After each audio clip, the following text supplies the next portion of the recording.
भवतु सहनौ भुनक्तु सैवीर्यं करवावहै तेजस्विनावधूतमस्तु मा विद्विषावहै।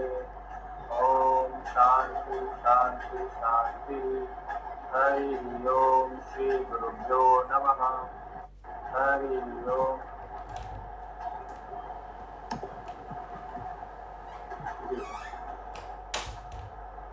सदाशिवसमारम्भां शङ्कराचार्यमध्यमाम् अस्मदाचार्यपर्यन्तां वन्दे गुरुपरम्पराम्।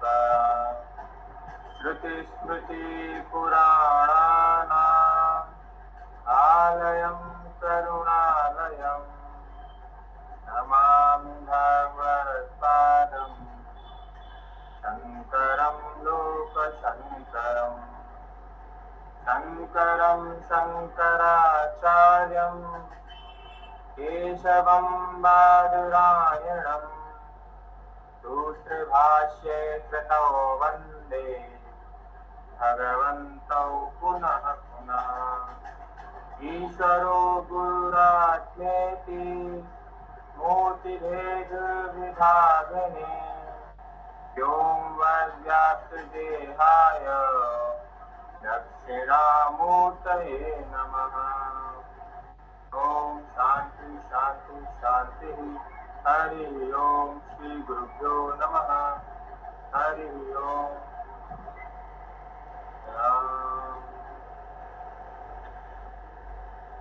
जो आपको छंद भेजा गया था उसको आप खोल लीजिए, साथ साथ में पढ़ेंगे। ठीक है, सभी लोग कैमरा ऑन करिए।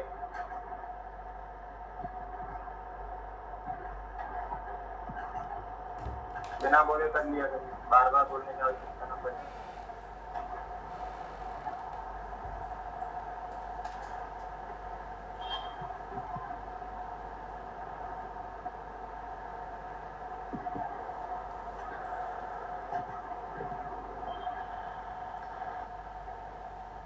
खोल लिया सभी ने? जो आपको ग्रुप में भेजा गया है उसको ओपन कर लीजिए, कैमरा भी ओपन कर लीजिए।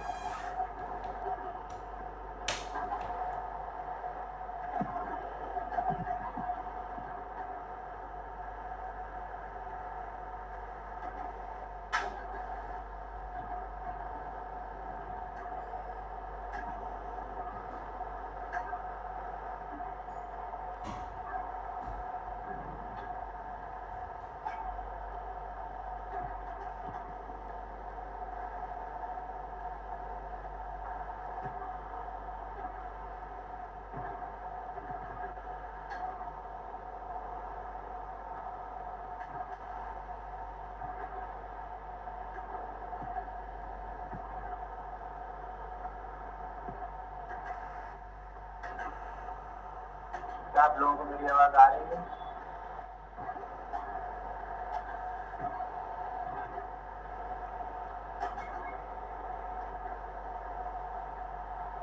एक बार बताइए।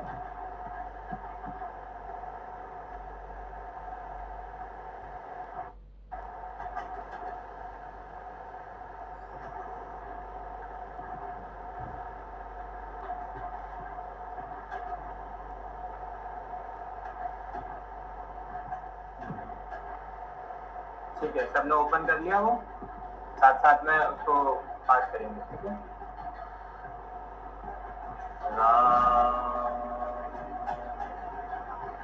लियो हृदय लाय कृपा निधान सुजान राय रमापति। ठीक है, साथ में करेंगे। लियो हृदय लाय कृपा निधान सुजान राय रमापति। बैठारि परम समीप बूझी कुशल सो कर बीनती। अब कुशल पद पंकज विलोकी विरंच शंकर शैव्य जे। सुख धाम पूरन काम राम नमामि राम नमामि ते। सब भांति अधम साध सो हरि भरत ज्यों उर लाइयो, मति मंद तुलसीदास सो प्रभु मोह बस बिसराइयो। यह रावणारे चरित्र पावन, राम पद रति पद सदा। कामादि हरवे ज्ञान कर, सुर सेध मुनि लावहि मुदा। अमर विजय रघुवीर के, चरित जे सुनहि सुजान। विजय विवेक विभूति नित, तिनहि देहि भगवान। मंगल भवन मंगल हारी, प्रभु सुदशरथ अजीर बिहारी। राम जी। तो जैसा कि हमने आखिरी अध्याय में पढ़ा कि जो श्रद्धात्रय विभाग योग था, जिसमें कि श्रद्धा के अलग अलग विषयों के बारे में पढ़ा गया, ठीक है, जिसमें हमने सात्विक, राजसिक और तामसिक प्रकार से भोजन है, तप है, यज्ञ है, दान है, इसके अलग अलग जो कि हर एक चीज में, हर एक वस्तु में, हर एक विषय वस्तु में क्या रहता है, 3 प्रकार के एट्रीब्यूट्स रहते हैं, आइदर इट इज तामसिक, राजसिक और सात्विक, है ना। तो जिसको अलग अलग प्रकार से हमने समझा कि कैसे उनमें जो एट्रीब्यूट्स हैं वो हमें देखने को मिलते हैं। हम मनुष्य है या हमारा जो शरीर बना हुआ है उसमें भी वही 3 गुण व्याप्त हैं। हम जो खा रहे हैं, जैसे जैसे जैसे जैसे प्रकार के कर्म कर रहे हैं, उन सब में भी वो तीनों गुण व्याप्त रहते हैं, ठीक है। क्यों? क्योंकि आप एक चीज समझिए कि जब जो होल है, ठीक है, मतलब यानी पूर्ण जो है उसका जो अर्ध भाग होगा वो भी पूर्ण ही होगा। ऐसे ही जब जो चेतना जो सर्वव्यापी है, जिसमें सर्वत्र है, जिसमें सारी चीजें व्याप्त हैं, उसका जो अंश भी होगा उसमें भी वो सारी चीजें व्याप्त होंगी, ठीक है। यानी कि इसीलिए एक दूसरे से कनेक्ट रहते हैं। जैसे विज्ञान में कहा जाता है कि थ्योरी ऑफ रिलेटिविटी, यानी one thing is relative to other thing. ऐसे ही वेदांत में, बाकी भारतीय दर्शनों में भी आपको देखने को मिलेगा कि इसका असर हम पे, हर चीज का असर एक दूसरी चीजों पर पड़ता है। इसीलिए हम कहते हैं कि जो एस्ट्रोलॉजी की बात जब करी जाती है, ठीक है, तो क्यों करी जाती है कि भाई इतनी दूर रहने वाले सूर्य, चंद्रमा और नवग्रहों का असर हम पे कैसे पड़ सकता है, ठीक है। तो वो इसीलिए पड़ता है क्योंकि वो भी वही तत्वों से बने हुए हैं जिन तत्वों से हम बने हुए हैं, समझ रहे हैं। तो इसीलिए इस अध्याय में, जो कि हमारा अंतिम अध्याय है, अध्याय क्रमांक 18, जिसका नाम है मोक्ष संन्यास योग, यानी कि अब जो है अर्जुन जिन प्रश्नों को लेकर पहले ही अध्याय से जिन प्रश्नों को लेकर चले थे, उनमें से आधे से ज्यादा प्रश्नों के उत्तर उनको मिले हैं। फिर भी जो कुछ चीजें रह गई हैं उसमें इसमें चर्चा है, और ऐसे ही करके संन्यास के मार्ग पर वो प्रशस्त होंगे। तो सबसे पहले ही ये प्रश्न आ जाता है कि संन्यास है क्या, ठीक है। क्या त्याग ही संन्यास है, या त्याग और संन्यास में भेद है, या किस प्रकार से इसको समझा जाए, ठीक है। इसमें त्याग के प्रकार है, मनुष्य जो कार्य करता है वह कौन कराता है, इस प्रकार से वर्ण व्यवस्था की चर्चा है, और उसके बाद गीता का महात्म्य है। तो इस अध्याय में हम ये 4 चीजों पर अध्ययन करने का प्रयास करेंगे, ठीक है। वर्ण व्यवस्था में भी, जैसे जो वर्ण व्यवस्था की बात शुरुआत में की गई, उसका क्या मूल अर्थ है, क्या उससे हमें समझना चाहिए, उसकी भी चर्चा इसमें की जाएगी। क्योंकि बाकी विषयों पर तो ज्यादा ग्रांथिक तौर पे ज्यादा व्यवहार नहीं होता है, परंतु 1-2 तत्वों पर ज्यादा विवाद आपको देखने को मिलता है। वो पीढ़ी दर पीढ़ी का विवाद है, वो हमेशा चलता रहेगा, ठीक है। तो इसी के साथ जो अर्जुन कहते हैं कि हे महाबाहो, हे अंतर्यामिन, हे वासुदेव, मैं संन्यास और त्याग के तत्व को पृथक पृथक जानना चाहता हूँ। कई बार हमें ये लगता है कि हमने देखा कि संन्यास में क्या करते हैं, हम सब त्याग देते हैं, है ना, मतलब कि सब त्यागने को ही संन्यास कहा जाता है। परंतु अर्जुन ने यहाँ पर प्रश्न क्या पूछा कि त्याग और संन्यास के बीच में क्या डिफरेंस है। भाई अगर 2 शब्द हैं तो उनके दोनों के बीच में अंतर होगा, स्वाभाविक सी बात है। तो अंतर क्या है ये मैं आपसे जानना चाहता हूँ तत्व के आधार पर, कि वैसे तो हमें ये चीज एक लगती है ना। संन्यास जन क्या करते हैं, घर छोड़ देते हैं, वस्त्र छोड़ देते हैं, खाना पीना छोड़ देते हैं, सब छोड़ देते हैं। तो त्याग तो हम अभी भी कर रहे हैं, पर क्या तात्विक तौर पर त्याग और संन्यास एक ही है, और एक है तो क्या है, अलग है तो क्या है, तो ये जानना चाहते हैं अर्जुन। भगवान कहते हैं कि कितने ही पंडित जनों तो काम्य कर्मों के त्याग को संन्यास समझते हैं, ठीक है, तथा दूसरे विचार कुशल पुरुष सब कर्मों को फल के त्याग को त्याग कहते हैं। यहाँ पर 4 प्रकार से उन्होंने समझाने का कोशिश किया है। आगे कहते हैं कई एक विद्वान ऐसा कहते हैं कि कर्म मात्र दोष युक्त है, इसलिए त्यागने के योग्य है, और दूसरे विद्वान ये कहते हैं कि यज्ञ दान और तप कर्म त्यागने योग्य नहीं है, ठीक है। अब क्या है, जैसे कि जो पूर्ण रूप से जो त्याग है, जिसमें पूर्ण त्याग कर दिया जाता है, उसको संन्यास कहा जाता है, ठीक है। जिसमें आप आंशिक तौर पे नहीं कि ये चीज मैंने त्याग दी, वो चीज मैंने त्याग दी, जब आप पूर्ण रूप से सब त्याग देते हैं तब आप उसको क्या कहते हैं, संन्यास कहते हैं। और वहीं पर साधना की वृत्ति के लिए उत्तरोत्तर अनासक्ति प्रकट जो होती है, ठीक है। जैसे हम साधना की स्थिति में हमने अपने आप को डाला, स्टार्टिंग स्टेजेस में जब हम अनासक्त होने की प्रक्रिया में आते हैं, धीरे धीरे हम कुछ कुछ चीजों को छोड़ने शुरू कर देते हैं, कुछ कुछ चीजों पे अपना प्रतीक्षा करने लगते हैं, कुछ कुछ चीजों पे अपना वैराग्य स्थापित करने लगते हैं, उसको क्या कहते हैं, त्याग कहते हैं, ठीक है। आगे क्या कह रहे हैं, 2 ये हो गए। तीसरा तत्व उन्होंने क्या कहा कि काम्य कर्मों के त्याग को संन्यास कहा जाता है। अब ये काम्य कर्म क्या है, ठीक है, तो वो क्या कहते हैं कि स्त्री पुरुष और धन आदि प्रिय वस्तुओं की प्राप्ति के लिए तथा रोग संकट आदि निवृत्ति के लिए किए जाने वाले कर्म, यानी जिसमें हमारी कुछ इच्छा रहती, ठीक है, उस प्रकार के जो कर्मों का त्याग है उसमें भी संन्यास कहा जाता है ना। उस प्रकार के जितने भी त्याग, जितने भी कर्म है, जैसे हमने कुछ चाहिए, हमने क्या करना है कि अच्छा अच्छे जो है बीवी बच्चे और इन सब में प्रक्रिया में हम पड़ जाते हैं, है ना। हमारी जो इच्छाएं रहती हैं, बड़ा घर गाड़ी मकान इत्यादि चीजें, तो इस प्रकार के जितने भी काम्य कर्म है, यानी इनकी कामना के पूरी करने के लिए किए हुए कर्म को काम्य कर्म कहा जाता है। तो इन्हीं कामनाओं को जो करते हैं कर्म के साथ, जब उनको त्याग दिया जाता है तो क्या होता है, वो संन्यास होता है, ठीक है।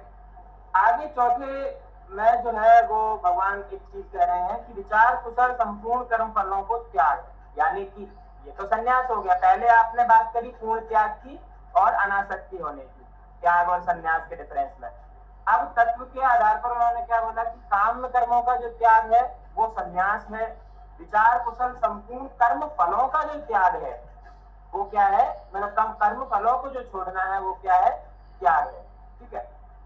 यानी कि या तो कर्म फलों को आप छोड़ो या पूरी तरह ही कर्म को त्याग दो, ठीक है, पूरी तरह ही किसी को त्याग दो। पर क्या पूरी तरह कर्म को त्यागना है, वो हो सकता है, पॉसिबल है। तो इसीलिए भगवान क्या कह रहे हैं, भगवान ने कहा कि 3 प्रकार के कर्मों को नहीं त्यागा जा सकता जब तक आपका शरीर है, यानी आपको ये करना ही है। और ये कर्म इसलिए भी इंपॉर्टेंट है क्योंकि ये आपको सद्मार्ग पर लगाते हैं। क्या क्या है वो, उन्होंने कहा कि दूसरे विद्वान ये कहते हैं कि यज्ञ दान और तप रूप कर्म त्यागने योग्य नहीं है, यानी कि जो 3 प्रकार के जो कर्म है, इसमें क्या यज्ञ आता है, तप आता है और दान आता है, ये 3 प्रकार के कर्म नहीं त्याग सकते। क्यों, क्योंकि ये व्यक्ति को क्या करते हैं, पवित्र बनाते हैं, ये व्यक्ति को क्या करते हैं, पॉजिटिव मार्ग में लेके जाते हैं। भाई आपने यज्ञ करना है, यज्ञ मतलब वो वाला यज्ञ नहीं, कर्मकांड वाला यज्ञ, यज्ञ मतलब जो हमने पहले बात करी, जो निष्काम नियत कर्म जो है वो आपका यज्ञ है, ठीक है। तो नियत कर्म करना है आपको, तप करना है आपको, दान करना है, इस प्रकार के जितने भी कर्म है ये आपको सद्मार्ग में लगाते हैं, इसलिए ये त्यागने योग्य नहीं है। और दूसरी बात ये भी, जब तक ये शरीर है आप पूर्ण रूप से कर्म को त्याग नहीं सकते, आपको कर्म को त्यागने के लिए शरीर को भी त्यागना पड़ेगा। भगवान आगे इस चीज के बारे में और भी स्पष्ट कर देते हैं। तो इसीलिए आप देखिए कि यहाँ पर एक चीज देखने को मिलती है कि कई प्रकार के मत जो है वो एग्जिस्टेंस में है, ठीक है। यानी कि यहाँ पर भी कई लोग ये बोल रहे हैं काम्य कर्मों को त्याग को ये कहते हैं, कई लोग ये बोल रहे हैं ये त्याग नहीं कर सकते। उन्होंने कहा ना, कुछ पंडित जन ये बोल रहे हैं, कुछ पंडित जन वो बोल रहे हैं, कुछ विद्वान ये बोल रहे हैं, यानी कि भगवान कृष्ण के समय भी अलग अलग प्रकार के मत विराजमान है, मतलब यहाँ पर स्थापित है। पर वहीं पर भगवान क्या कर रहे हैं, उन सारे मतों में से एक श्रेष्ठ मत की बात वो कर रहे हैं। इसीलिए कभी भी जो रहता है, हमें देखना चाहिए कि जरूरी नहीं है कि कभी भी जो अवतार हो रहा है या कुछ कोई श्रेष्ठ पुरुष आ रहा है या कुछ भी ऐसा हो रहा है तो ऐसा नहीं है कि वो कुछ नया नया लाने के लिए आ रहा है। वो जितनी भी एग्जिस्टिंग थिंग्स है उसमें क्या श्रेष्ठतम है, उसमें क्या आवश्यक है, उसमें क्या जरूरी है, उसकी बात करने के लिए भी कई बार लोग आते हैं। तो जरूरी नहीं है कि कुछ नया सृजन होगा तभी वो महापुरुष कह रहा है। ठीक है, वो बेस्ट निकाल के लेके आता है। यहाँ पर भी भगवान क्या कर रहे हैं, बेस्ट निकालने की कोशिश कर रहे हैं। आगे क्या उन्होंने कहा,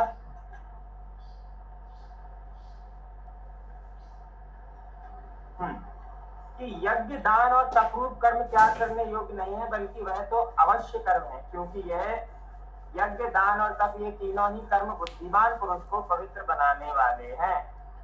इसलिए हे पार्थ इन यज्ञ दान और तपरूप कर्मों को तथा और भी संपूर्ण कर्तव्य कर्मों को आसक्ति और फल को त्याग करके अवश्य करना चाहिए, ये मेरा निश्चय ही उत्तम मत है।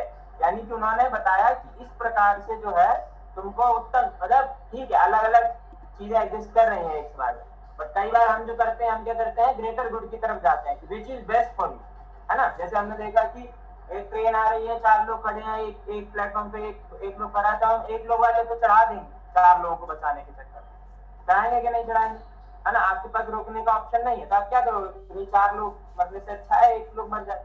अब वही 1 लोग कोई प्रधानमंत्री है देश का, 4 लोग नॉर्मल सिटीजन है, तो आपको 4 लोगों को मार देंगे क्योंकि भाई ग्रेटर गुड है, बड़ा नेता है, उसको बचाना आवश्यक है। इसी प्रकार से वो क्या बात कर रहे हैं कि उत्तम जो है उसकी मैंने तुमसे बात करी है। निषिद्ध और काम्य कर्मों को तो स्वरूप से त्याग करना उचित ही है, परंतु नियत कर्मों का स्वरूप से त्याग करना उचित नहीं है, इसलिए मोह के कारण उसका त्याग कर देना तामस त्याग कहा गया है। यानी कि अब जो उन्होंने बोला कि 3 प्रकार के जो कर्म में भी वो 3 प्रकार के उसमें है, तो पहले भी हमने ये देखा कि नियत कर्म पे उन्होंने बल दिया, हर जगह उन्होंने नियत कर्म की बात करी है। तो नियत कर्म की बात क्या है कि प्रकृति के अनुसार शास्त्र विधि से जो नियत है वही नियत कर्म है। यानी कि ऐसा नहीं है अपनी प्रकृति के विरुद्ध जाकर आपको कोई कर्म करना, क्योंकि वो आपके लिए नियत कर्म नहीं होगा। तो अनासक्त भाव से हमें ये कर्म करना चाहिए। आगे वो क्या कहते हैं कि जो कुछ कर्म है वह सब दुख रूप से ही है, ऐसा समझकर यदि कोई शारीरिक क्लेश से भय कर्तव्य को त्याग कर दे तो वह ऐसा राजस त्याग करके त्याग को फल को किसी प्रकार भी नहीं पाता। यानी 3 प्रकार के त्याग बताए गए। पहले हमने देखा पिछले अध्याय में क्या बात करी गई, उन्होंने भोजन के 3 प्रकार बताए गए, तप के यज्ञ के 3 प्रकार बताए गए। इसमें अब वो किसके 3 प्रकार बता रहे हैं, त्याग के 3 प्रकार बता रहे हैं कि त्याग भी 3 प्रकार का होता है। कैसे, रजस तमस और सात्विक। तो सात्विक त्याग कौन सा है, आसक्ति का जो त्याग है, ठीक है। यानी हे अर्जुन जो शास्त्र विधि विहित कर्म करना कर्तव्य है, इसी भाव से आसक्ति और फल का त्याग करके किया जाता है, वह सात्विक त्याग माना गया है। यानी कि जरूरी नहीं है कि जो त्याग आप कर रहे हो वो भी हमेशा, जैसे कई लोगों ने कहा कि त्याग करना जो है पॉजिटिव होता है, तो सारे प्रकार का त्याग पॉजिटिव होगा क्या, नहीं। कैसे, इसमें भी वो डिस्क्रिमिनेशन मतलब डिफरेंशिएशन कर रहे हैं। कैसे कर रहे हैं कि आपने जो आसक्ति और फल का त्याग किया है वो तो सात्विक है, पर आप कई बार ऐसा करते हैं कि मैं तपस्या पे बैठा और मेरे शरीर में मुझे दर्द होने लगा, अब मेरे से नहीं हो रहा, मैंने छोड़ा कि अब नहीं करना है, सब छोड़ छाड़ के जो है चला गया। तो क्या कह रहे हैं कि जो कुछ कर्म है वह सब दुख रूप है, यानी जितना भी मैं कुछ भी कर रहा हूँ वो सब उसका दुख का ही कारण है। तो ऐसा समझकर यदि कोई शारीरिक क्लेशों का भय से कर्तव्यों का त्याग कर देता है ना, कि शारीरिक क्लेश लग रहा है, दर्द हो रहा है, तपस्या नहीं हो रही है, इसका जो भय है कि ऐसा हो जाएगा, मतलब मान लो कि प्री डिटर्मिनेशन हो जाता है कि ऐसा करेंगे तो ऐसा हो जाएगा इसलिए करना ही नहीं, ठीक है। तो कई बार हमने सोचा कि भाई मुझे ये कर्म करने में मेरे को बड़ी चिंता हो रही है, मेरे को बड़े समस्या आ रही है, मेरे को बड़े विचार क्लेश बन रहे हैं, तो इसलिए मैं इसको त्याग देता हूँ। उस प्रकार का त्याग क्या है, उस प्रकार का त्याग है राजसिक त्याग, ठीक है। आगे क्या कहते हैं, परंतु नियत कर्मों का स्वरूप से त्याग करना उचित नहीं है, इसलिए मोह के कारण उसका त्याग कर देना तामस त्याग कहा गया है। जहां पर हम किसी मोह के कारण किसी चीज का त्याग कर देते हैं, ठीक है, उसको क्या कहा जाता है, तामस त्याग कहा जाता है। तो इस प्रकार से 3 प्रकार के त्याग की बात उन्होंने की है। जैसे कि हमने पिछले उसमें 3 प्रकार के त्याग की बात, यानी कि त्याग के अंदर भी तीनों गुण व्याप्त है।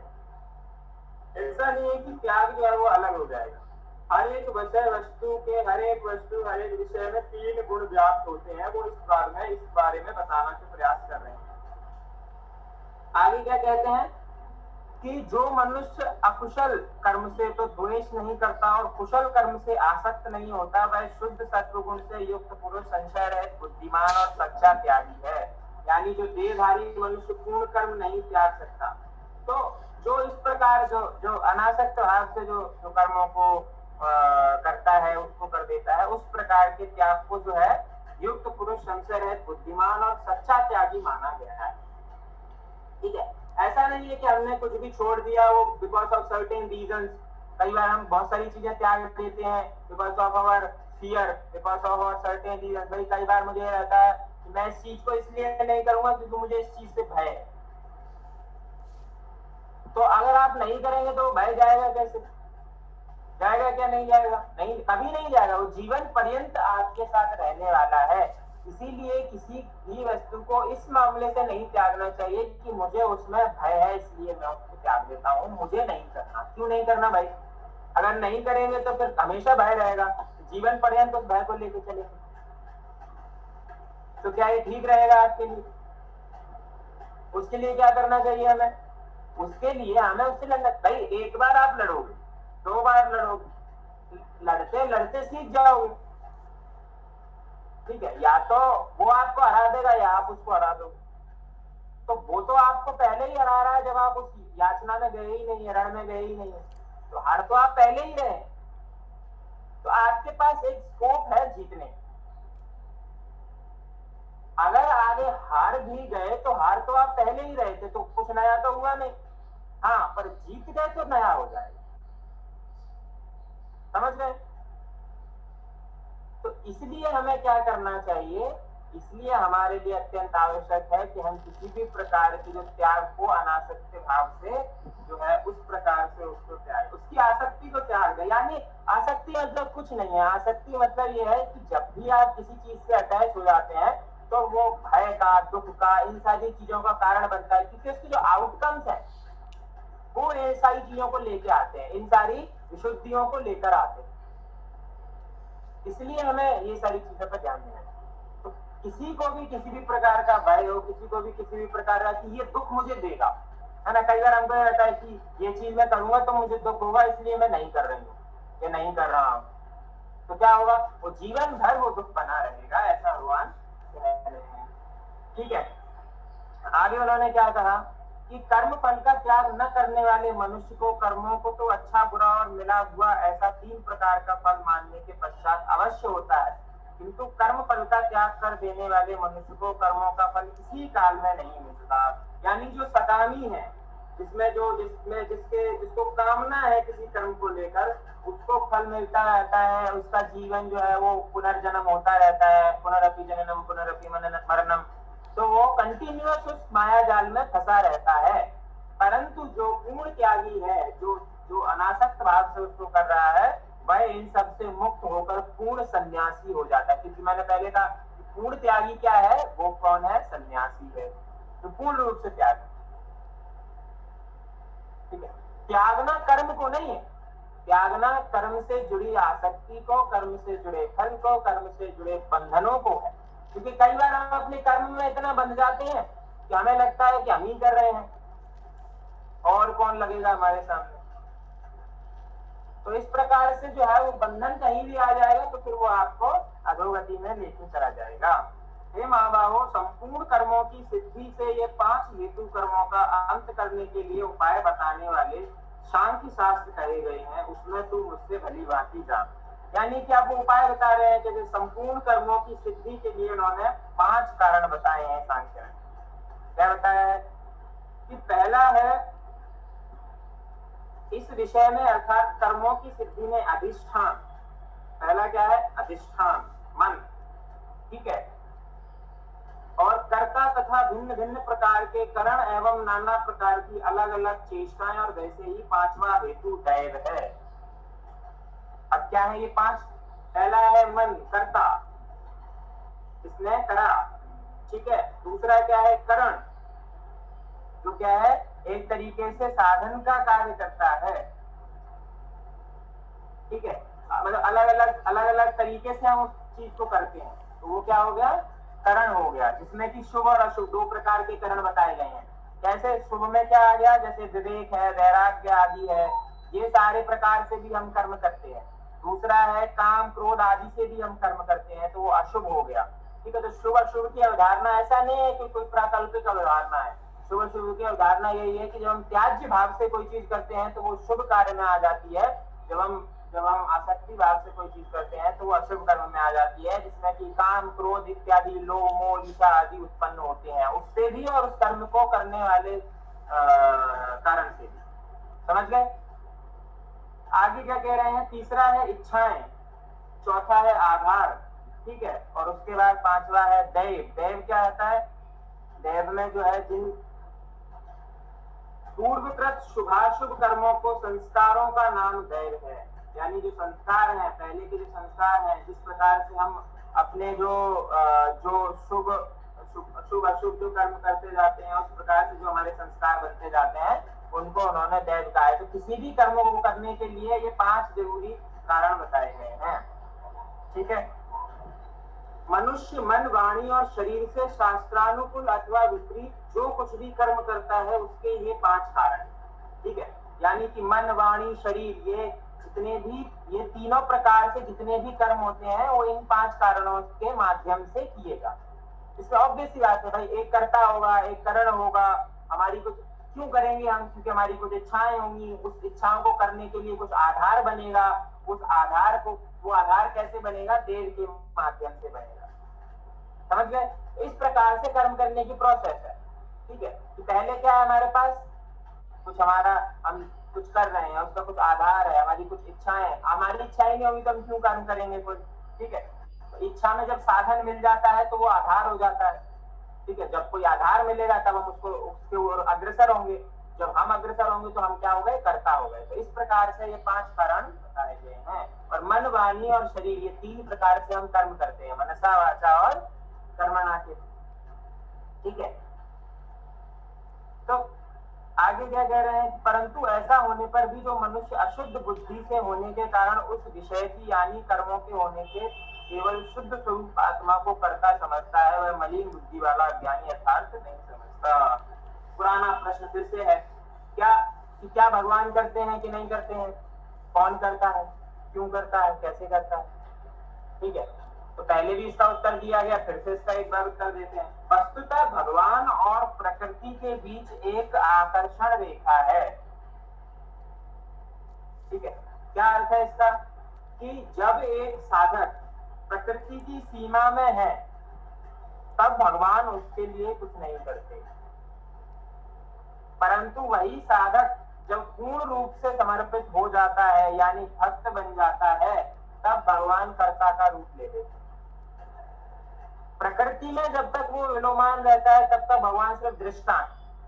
आप कहने का स्पष्ट रूप से समझे तो, कि जब तक हम अपने आप को शरीर समझने लगते हैं तब तक जो है आत्मा सिर्फ दृष्टा, वो करती कुछ नहीं। परंतु जब हम अपने आप को आत्मा समझने लगते हैं तब हम ये जान लेते हैं कि ये सब आत्मा ही है, ये सब चेतना में व्याप्त है, सब चेतना से ही सजित है, चेतना में ही मिल जाना है। समझ गए, क्लियर डिफरेंस है, ठीक है। आज इसी को उन्होंने ज्ञान कहा गया है कि जब इस प्रकार का भान हमें हो जाता है तो वही ज्ञान है, ठीक है। चेतना क्या है, चेतना का अर्थ है कॉन्शियसनेस। तो हम 18वें अध्याय में आप पूछ रहे हैं चेतना, चेतना क्या है, ऐसे नहीं करना चाहिए। आत्मा ही चेतना है, ब्रह्म ही चेतना है, ठीक है। चेतना क्या है, वो कॉन्शियसनेस है जिससे सारी चीजें जो है चलती हैं, सारी चीजों को जो है जिसमें सब सारा चीज समाहित है। जिस पुरुष के अंतःकरण में मैं करता हूं ऐसा भाव नहीं है तथा जिसकी बुद्धि संसार की पदार्थों में कर्मों में लिप्यमान नहीं है, वह पुरुष कोच इन सब लोगों में मारकर भी वास्तव में नहीं मरता। सीधी सी बात है कि जिसको ये लगता है कि मैं करता नहीं हूं, वही जो है ज्ञानी कहा जाता है। आगे क्या कि ज्ञाता, ज्ञान, ये 3 प्रकार की कर्म प्रेरणा है। और आगे कर्ता, करण और क्रिया, ये 3 प्रकार के कर्म संग्रह हैं। क्या है ये चीज? ज्ञाता है जानने वाला, जो जान रहा है वो कौन है? ज्ञाता। जो ज्ञान है जिसके द्वारा जाना जाएगा वो क्या है? ज्ञान है। ये क्या है? जानने में आने वाली वस्तु, जिस वस्तु को जाना जा रहा है वो क्या है? ये है। कर्ता क्या है? कर्म करने वाला। करण क्या है? साधन। क्रिया क्या है? करने का नाम, क्या किया जा रहा है। इस प्रकार से जो है 3 प्रकार के कर्म प्रेरणा और कर्म संग्रह बताए गए हैं। इन्हीं के इर्द गिर्द पूरा कर्म सिद्धांत घूमता है। समझ गए? अर्थ स्पष्ट होने पर शब्दार्थ का भेद है बस।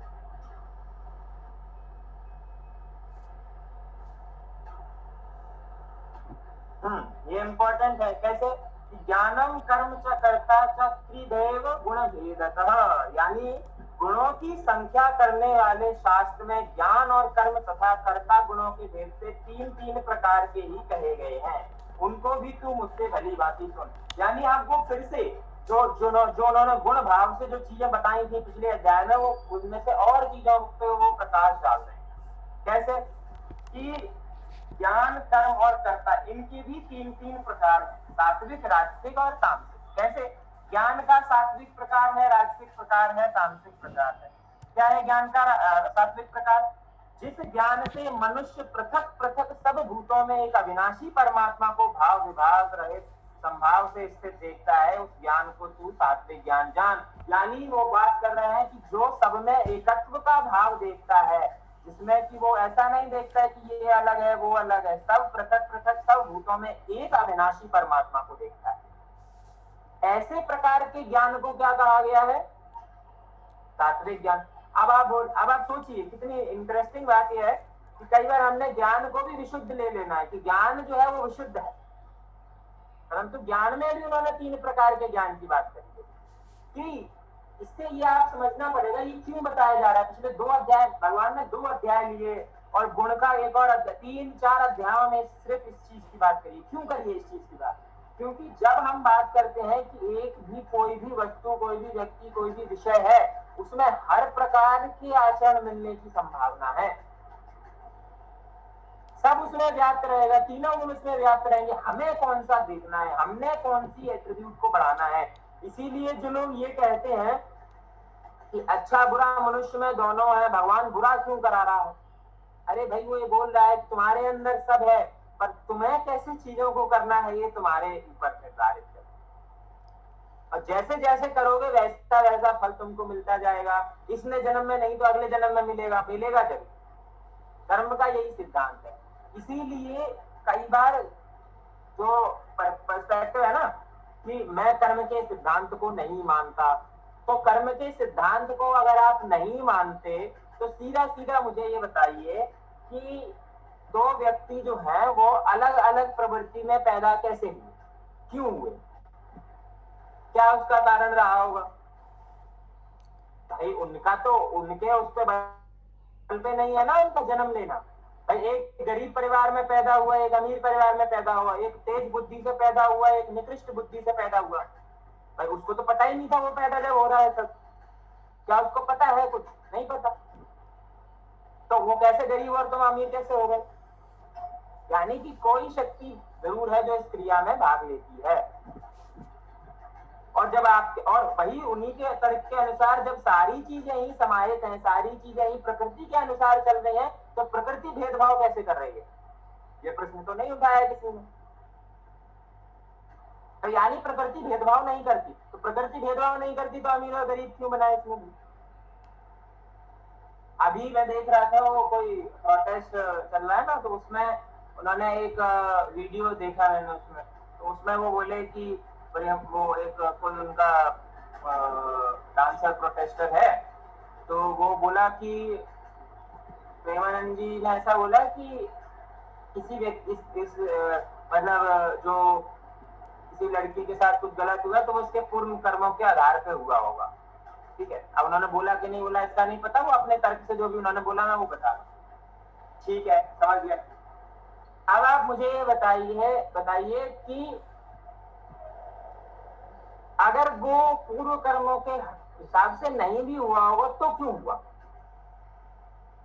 तो उसका क्या कारण है, क्या जस्टिफिकेशन है, क्या उसकी नियति है, क्यों हुआ, उसके साथ ही क्यों हुआ, इसका क्या कारण है।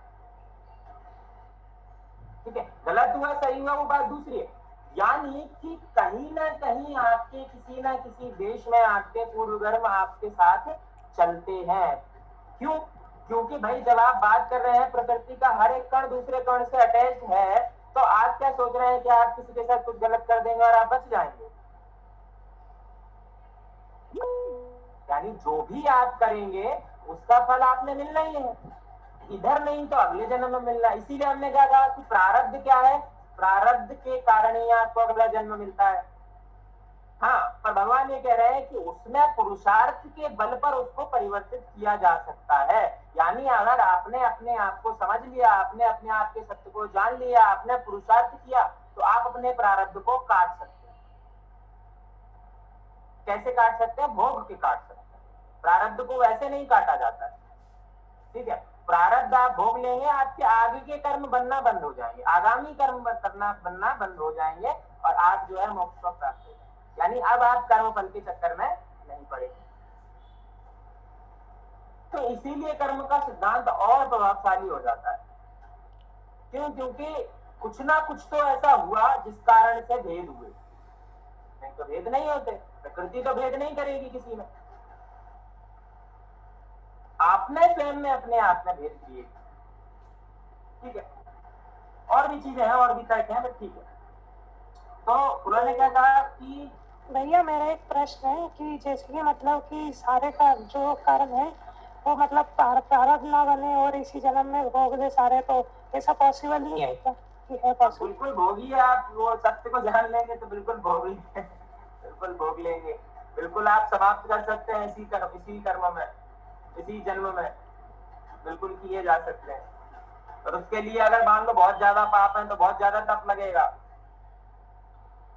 है ना, और नहीं है तो नहीं लगेगा। समझ रहे हैं आप? अब आप कैसे जज करेंगे कि आपने कितने पाप किए हैं, कितने कर्म किए हैं? बोले पिछले जन्म का तो छोड़ो, इसी जन्म के बता दो, आगे पीछे के जन्म आप छोड़ दो, इसी जन्म में हम कितने पाप करते हैं। तो हमारे पाप ही इतने हैं कि एक जन्म में समाहित नहीं हो सकते, पूरे नहीं हो सकते, तो उसके लिए बार बार जन्म लेना पड़ता है मिटाने के लिए। भाई हम चलते फिरते कितने जीवों को मार देते हैं, पाप तो वो भी है, जो दिखते नहीं वो भी मार रहे हैं। तो भाई किसी की मृत्यु करोगे, जीव तो उसमें भी है, उसकी भाई उसका कर्म था जो उस जीव में बन गया, अब वो उसको काट के अपना अलग जीवन में भोग लेगा। और आपने, आपको अधिकार नहीं दिया ना किसी को मारने का। तो वह मतलब जो नॉन वेजिटेरियन है वो तो पाप करते ही है, उनका तो वो तो प्रत्यक्ष मार रहे हैं, वेजिटेरियन भी मारते हैं। पर वही ग्रेटर गुड, कौन सा ग्रेटर गुड है? क्योंकि आप सोचेंगे पूरी तरह प्योर आप कहीं हो जाएंगे तो वो पॉसिबल नहीं है। जब तक आप, वही कह रहे हैं कि गुणों को कब तक नहीं त्यागा जा सकता, जब तक आप शरीर में। समझ रहे हैं? इसी प्रकार से जो है वो तो गलत है, मतलब वो तो गलत है ही। वो क्यों गलत है? क्योंकि वो प्रत्यक्ष उनको पता है फिर भी वो कर रहे हैं। अब वो माने ना माने वो उनकी अपनी दृष्टि है। मतलब मुझे समझ नहीं आता है कि तो जैसे मैं फूड हैबिट वाली बात नहीं, पर इन जनरल भी आप संवेदनशील, मान लीजिए आप भी मानते हैं कि आप संवेदनशील व्यक्ति, आपको समाज को लेकर बड़ी चेतना है, बड़ी आपको समाज को लेकर बड़ी दृष्टि है कि हम समाज में कुछ बुरा नहीं होना चाहिए, सबके मन में सबको भावनात्मक तौर पे सबको अच्छा होना चाहिए, दूसरों के राइट्स के लिए आप लड़ रहे हैं। पर राइट्स के लिए आप लड़ रहे हैं, आप संवेदनशील है, सारी चीजें ठीक है, और उसके बाद आप घर जाके 1 किलो मुर्गी काट के मांस खा गए, तो फिर वो संवेदनशीलता कैसी? मतलब अगर आप सामाजिक तौर पे उस प्रकार की संवेदनशीलता की बात कर रहे हैं तो अपने इंडिविजुअल लेवल पे भी तो निभा नहीं रहे ना उसको। कई मैं देखता हूँ कि कई लोग प्रोटेस्ट करते हैं, ये अधिकार है, मनुष्य का अधिकार है, फलाना अधिकार है, अधिकार। अरे आप खुद नहीं पूरा कर रहे हो चीजों को। भाई आपको किसने अधिकार दिया है किसी पशु को मारने का? तो उसका राइट आपने हनन नहीं किया। इसीलिए आजकल ह्यूमन राइट्स, एनिमल राइट्स सबकी बात कर बिल्कुल चलनी चाहिए। भाई प्रकृति का अपना बोलने का अधिकार नहीं तो प्रकृति का कोई राइट नहीं है कि नहीं?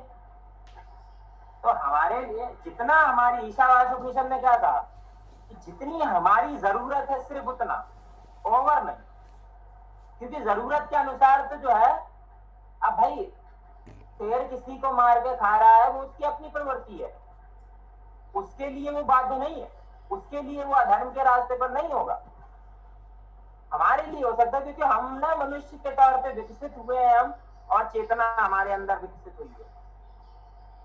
तो एक तरफ तो हम ये कह रहे हैं कि वी आर सिविलाइज्ड, और एक तरफ हम ये कह रहे हैं कि हमारे दो कनायन दिए हैं। क्यों दिए हैं? ताकि हम फाड़ के खा सके मांस। अरे भैया मुझे मेरा एक और प्रश्न है, जैसे किसी को पता ही ना हो कि मतलब कि वो पाप कर रहा है, मतलब वो यानी इंटेंशनली कर रहा है, तो फिर उसका क्या होगा? हृदय, सबके पास हृदय है ना, तो हृदय में भाव बनते हैं, मन में भाव बनते हैं, तो वो अपने आप आपको आत्मानुभूति होती है कि आप गलत कर रहे हैं कि नहीं कर रहे हैं। आत्मग्लानि कहाँ से आती है? अंदर से, भीतर से। दो आवाजें हर जगह रहती हैं व्याप्त। जी, किसी कोई प्रश्न?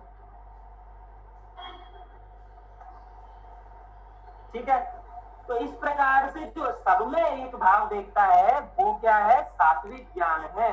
और वहीं पर उन्होंने आगे क्या कहा कि किंतु जो ज्ञान, अर्थात जिस ज्ञान के द्वारा मनुष्य संपूर्ण भूतों को, भिन्न भिन्न प्रकार के नाना भावों को अलग अलग जानता है, उस ज्ञान को तुम राजस जान। यानी कि सबको अलग अलग देख रहा है। ठीक है, यानी वो कहना बहुधा भाव रख रहा है कि सब अपने अपने श्रेणी है, सबका अलग अलग अलग अलग अलग। इस प्रकार से राजसिक है। परंतु जो ज्ञान एक कार्य रूप शरीर से ही संपूर्ण सदृश आसक्त है। भैया कई लोगों को रहता है कि मैं ही हूँ, अपनी भगवान है, दूसरे का मतलब ही नहीं है। ठीक है, मैं ही जो हूँ, यही शरीर जो है, वो कहा ना चारवाकों के इसमें, खाओ पियो मस्त रहो, हम ही जो है सब है। तो दूसरे की जब चिंता नहीं करोगे तो सब यही सोचने लगेंगे, तो फिर तो जो है कम्युनल बैलेंस बनेगा? नहीं बनेगा। भाई सब अगर अपने अपने बारे में ही सोचने लगेंगे तो उससे क्या होगा? उससे कम्युनिटी बनेगी? नहीं बनेगी। भाई मेरा आज मन कर रहा है तुमको मार के खाने का, मैं तुमको मार के खा लूंगा। क्यों? क्योंकि मैं तो अपने बारे में सोच रहा हूँ, मेरा शरीर से अपना। तो ऐसा ज्ञान तो वो भी है, पर तामसिक ज्ञान। कल को तुम मुझे मार के खा लो, परसों ये मुझे मार के खा लो। कैनिबलिज्म है ना आजकल, अभी आएगा वो वाला फेज भी आना है। वो श्रीमद् भागवतम में कहा कि मनुष्य मनुष्य को खाने लगेगा। शुरू हो गया अभी, देखो आप, अभी कुछ तो सीन्स आप भी आए भी हैं। एक दिन में डिस्कवरी चैनल वो आता था, उसको देख रहा था, तो उसमें जो है वो बीच समुद्र में फंस गया कोई, 20-30 दिन तक कुछ नहीं मिला। वो अपने वो पायलट जो मरा था उसको ही मार काट के खा गए। तो खाएंगे ही अब, मनुष्य जो है वो खाएगा। भाई मर रहा होगा तो मरने से अच्छा क्या करेगा? खा जाएगा, स्कैवेंजर हो जाएगा, कैनिबल हो जाएगा। समझ रहा? तो इस प्रकार से जो अपने ही एक कार्य रूप शरीर में ही संपूर्ण सदृश आसक्त होता है, यानी कि अपने में ही लगा हुआ है, अपनी मस्ती में है। मस्ती में भी नहीं, मतलब मस्ती में नेगेटिव मस्ती में। ठीक है, मैं ही हूँ जो। कौन है यहाँ पर जो समझता है कि मैं ही हूँ? तो उस प्रकार से जो है तामसिक ज्ञान है, जो कर्म शास्त्र विधि से नियत किया हुआ है और कर्तापन के अभिमान से रहित हो, तथा फल न चाहने वाला पुरुष द्वारा बिना राग द्वेष के किया हुआ है, वह सात्विक कहा जाता है। यानी अब क्या है? ज्ञान हो गया 3 प्रकार का, अब क्या है? कर्म है 3 प्रकार। कर्म में भी 3 प्रकार है। पहला है सात्विक। सात्विक कर्म जैसे मैंने पहले बताया कि जो नियत कर्म है, ठीक है, जो अभिमान रहित है, जो सत्य निष्ठा से किया जाता है, त्याग भावना से किया जाता है, सेवा भाव से किया जाता है, फल न चाहने की इच्छा से किया जाता है, बिना राग द्वेष के किया जाता है, उस प्रकार के कर्म को क्या कहते हैं? सात्विक कर्म कहते हैं। भाई कर्म तो सब कर रहे हैं, अच्छा बुरा कर्म हम बोलते हैं ना, अच्छा है ये, बुरा है ये। अच्छा बुरा क्या होता है? वही बता रहे हैं, अच्छा बुरा में 3 है। और 3 के बीच में राजसिक भी है, मतलब अच्छा और बुरा नहीं है, अच्छा बुरा का मिक्स भी, सात्विक, राजसिक और तामसिक। मध्यम मार्ग की बात भी करी गई, ऐसा नहीं है कि बुद्ध ने मध्यम मार्ग की बात करी, पहले से मध्यम मार्ग अलग अलग जगहों पर अलग अलग तरीके से व्याप्त है, ठीक है।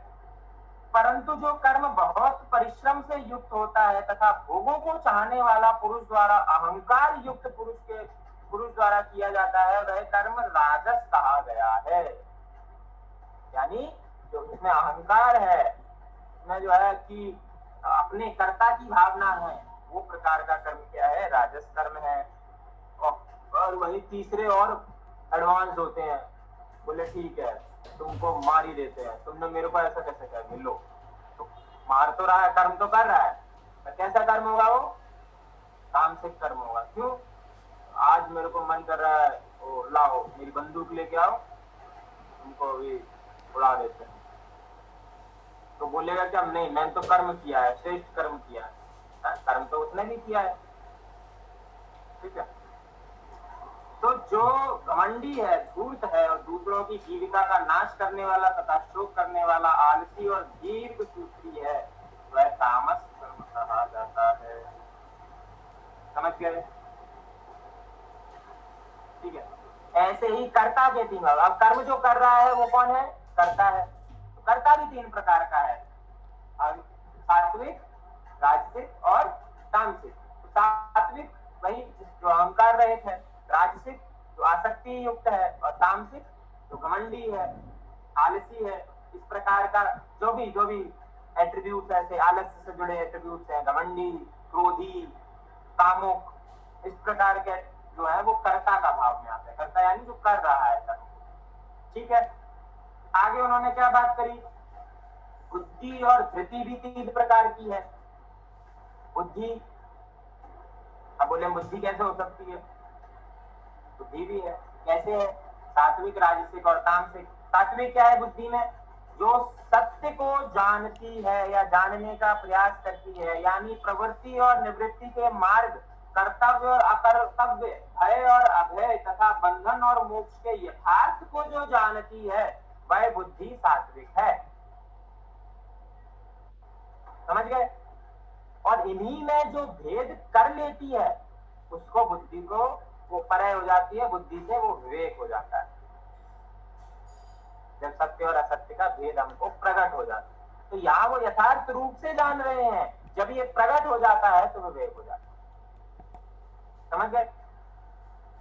राजसिक बुद्धि क्या है, हे पार्थ, मनुष्य जिस बुद्धि के द्वारा धर्म और अधर्म तथा कर्तव्य और अकर्तव्य भी नहीं, यथार्थ नहीं जानता, यानी जिसको पता ही नहीं है धर्म क्या है, धर्म क्या है। कई लोग बोलते हैं धर्म के मार्ग पर चलो, आजकल वो बड़ा चलता है, वो सड़कों पर झंडा लेके निकल जाएंगे, हम धर्म बचाएंगे, हम धर्म बचाएंगे। धर्म, पहले खुद धर्म जानते हो तब तो बचाओगे, है? तो तलवारें लेके जय श्री राम धर्म बचाएंगे, अरे भाई पहले धर्म क्या है वो जानो तो, तब तो बचाओगे। बचाओगे क्या, जैसे वो एक वीडियो में आता है कि आप प्रोटेस्ट क्यों कर रहे हैं, अधिकार चाहिए, क्या अधिकार है, मांगे हैं, क्या मांगे, पता ही नहीं है कुछ। ऐसे ही ये लोग हैं, धर्म बचाएंगे तो धर्म है क्या वो नहीं। तो जिसको धर्म अधर्म का भेद ही नहीं पता, उसकी बुद्धि राजसिक है। जिसको धर्म जानकारी नहीं है, कर्तव्य क्या है, अकर्तव्य क्या है, बोले हम जो है धर्म का कार्य कर रहे हैं। अरे धर्म का कार्य करना होता क्या है, क्या होता है धर्म का कार्य करना?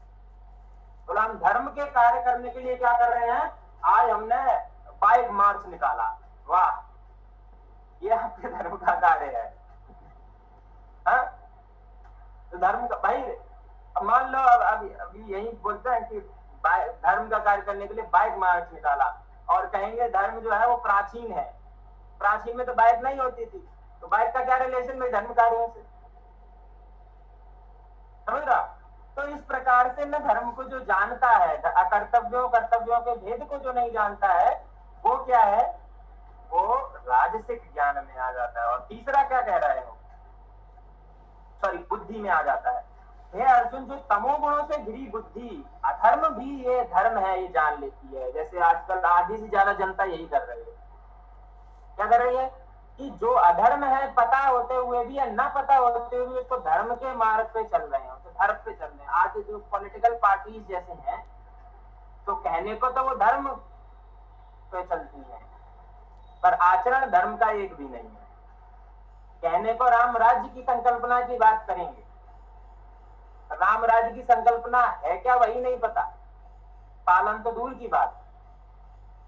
ठीक है, तो ऐसा जो मान लेते हैं, जो भ्रम में रहते हैं, घमंडी जो है, अधर्म संगत जो हो जाते हैं, वो क्या है, तामसिक बुद्धि। आप सोचिए बुद्धि कैसे, इन जनरल भी यूनिवर्सिटी के छात्र हैं, स्कूलों के छात्र हैं, तो क्या करेंगे कि भाई हमारे आसपास हमने बुद्धि ग्रहण करनी है, ज्ञान ग्रहण करना है, अलग अलग हमारी बुद्धि इससे बनती है। इर्द गिर्द हम सारी चीजों को देख रहे हैं। जो सत्संग की अवस्था है वह सात्विक ज्ञान की, सात्विक बुद्धि को बनाएगी। जो अधर्म की संगत की अवस्था है, भाई एक व्यक्ति जो है वहां भजन कर रहा है, बैठकर भजन भी नहीं कर रहा, एक व्यक्ति बहुत इंटेलिजेंट है, पढ़ाई कर रहा है क्लास में, दूसरा व्यक्ति जो है वो मजाक मस्ती टाइम पास कर रहा है, तीसरा व्यक्ति जो है वो दारू पी रहा है बैठ के छुप के क्लास में ही, मान लो। अब आप तीनों में से किसके पास जाएंगे? ठीक है भैया, पढ़ने वाले के पास। बहुत अच्छी बात है, तो आपकी बुद्धि सात्विक है, मतलब इसलिए आप जा पाएंगे, है क्या नहीं? या चले जाएंगे तो सात्विक हो जाएगी। पर मान लो आपका नहीं, आज जो है अपना भाई पिएगा और जो है डांस करेगा, तो आप कहाँ जाएंगे? आप जो है तांत्रिक वाले के पास जाएंगे। और आपने कहा नहीं, आज पिएंगे नहीं, आज फन करेंगे, तो आप राजसिक वाले के पास चले जाएंगे। तो इस प्रकार से 3 प्रकार की बुद्धियों का विभाजन उन्होंने किया, क्योंकि तीनों में अपने अपने गुण व्याप्त हैं, अपनी अपनी गुणों की प्रधानता है, सब में है, पर जिसकी प्रधानता है वैसा व्यक्ति बनता जाता है। समझ रहे हैं? ऐसे ही धृति यानी धारण करने योग्य। ठीक है, धृति भी 3 प्रकार की है। क्या है वो?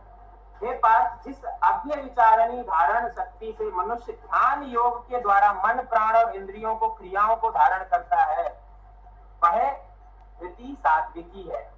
यानी जिसमें एकाग्रता डेवलप हो, जिसमें ध्यान डेवलप हो, वह कैसी धृति है?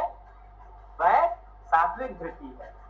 हे फल की इच्छा करने वाले मनुष्य जिस धारण शक्ति के द्वारा अत्यंत आसक्ति से धर्म, अर्थ और काम को धारण करते हैं, यानी कई लोग धर्म, अर्थ और काम को किस कारण से धारण कर रहे हैं? आसक्ति के आधार पर। मुझे चाहिए, ले आओ, सब दे दो, तो लौटाना नहीं है किसी को, सब मुझे ही दे दो, मैं ही सबका भोग करूंगा।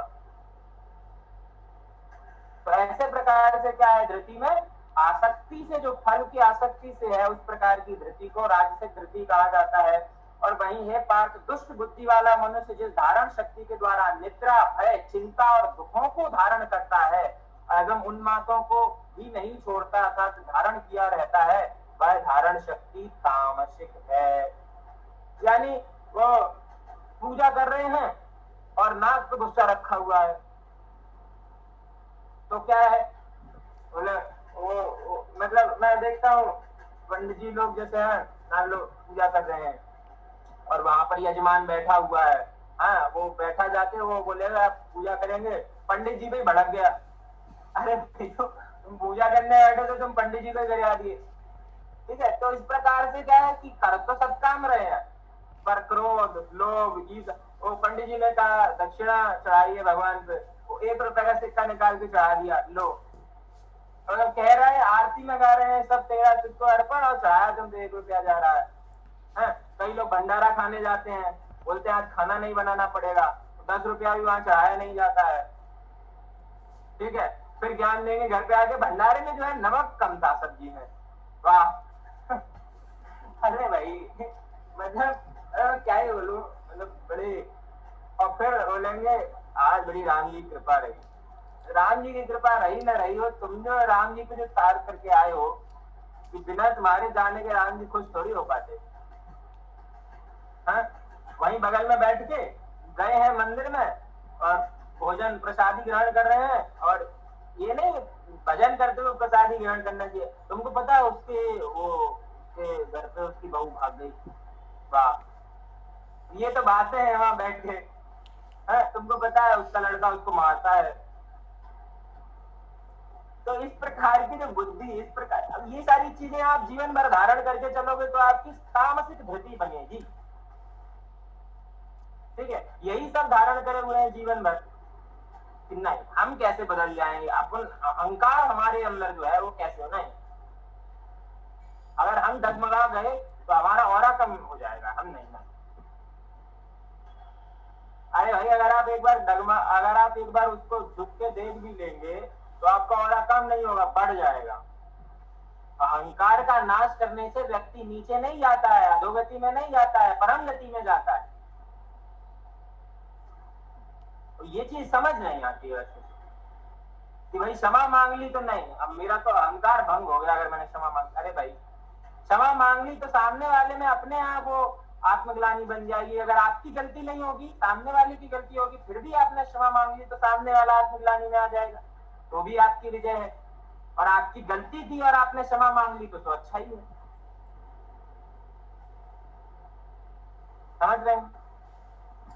इस प्रकार से जो धारण करते हैं निद्रा, 12 घंटे 15 घंटे सो रहे हैं, बोलो नहीं हम तो भक्त हैं, हम 12 घंटे सोएंगे। वाह, भगवान ने कहा, भगवान भी सोते हैं 6 महीना तक, हम भी सोएंगे। तो कई लोग ये करते हैं कि भगवान जो है वो पीते हैं, भांग पीते हैं, हम भी पिएंगे। भगवान तो धतूरा भी खाते हैं और हलाहल भी पीते हैं, बस पीछे देख लो। तो मतलब सेलेक्टिव आउटरीच क्यों करना भाई? हलाहल छोड़ो, वो तो महान विष है। तो कोबरा को पकड़ो, उसका थोड़ा सा एक अंश मात्र विष लो और उसको ऐसे जीभ से चाट लो, उसके बाद हम बोलेंगे कि कैसे आप डांस कर रहे हो, नाच रहे हो। और कई लोग भांग, बोला भांग भगवान ने पिया, हम भी नशा करेंगे। एक काम करो, अच्छी खासी भांग एक गिलास में ले लो, उसके बाद जो है रहोगे ही नहीं, बचोगे ही नहीं। भगवान तो धतूरा भी खाते, एक बार खा लो उसके बाद क्या बौरा जाओगे, पागल हो जाओगे। तो वो देखता मैं कई लोग जो है कांवड़ आने वाली है तो सब लोग निकलेंगे, मतलब इतना अच्छा प्रसंग, इतनी अच्छी कथा, इतना अच्छा उसका उद्देश्य, क्या बना दिया उसको। हाँ, मतलब शिव जो है वो क्या है? शिव जो है तप के प्रतीक है, साधना के प्रतीक है, स्थिरता के प्रतीक है ना। वो क्या है? भांग पी के नाचे भोला बम बम बम बम बम, ये तो गाने हैं। तो, मतलब जिसका तांडव जो है, जिसका नृत्य भी तांडव कहा जाता है, उस भगवान को जो है आप मजाक बना, तो ये दूसरे नहीं बनाते हैं, हम स्वयं बनाते हैं। दूसरा तो जो कर रहा है वो कर रहा है, हम यही कोई दूसरा व्यक्ति, दूसरे धर्म का व्यक्ति करेगा तो हमारा आउटरीच रहता है, बिल्कुल रहना चाहिए, इसमें कोई दो राय नहीं। पर जब हमारे अपने करते हैं तब क्यों नहीं वो आउटरीच रहता है? तब भी रहना चाहिए। समझ रहा?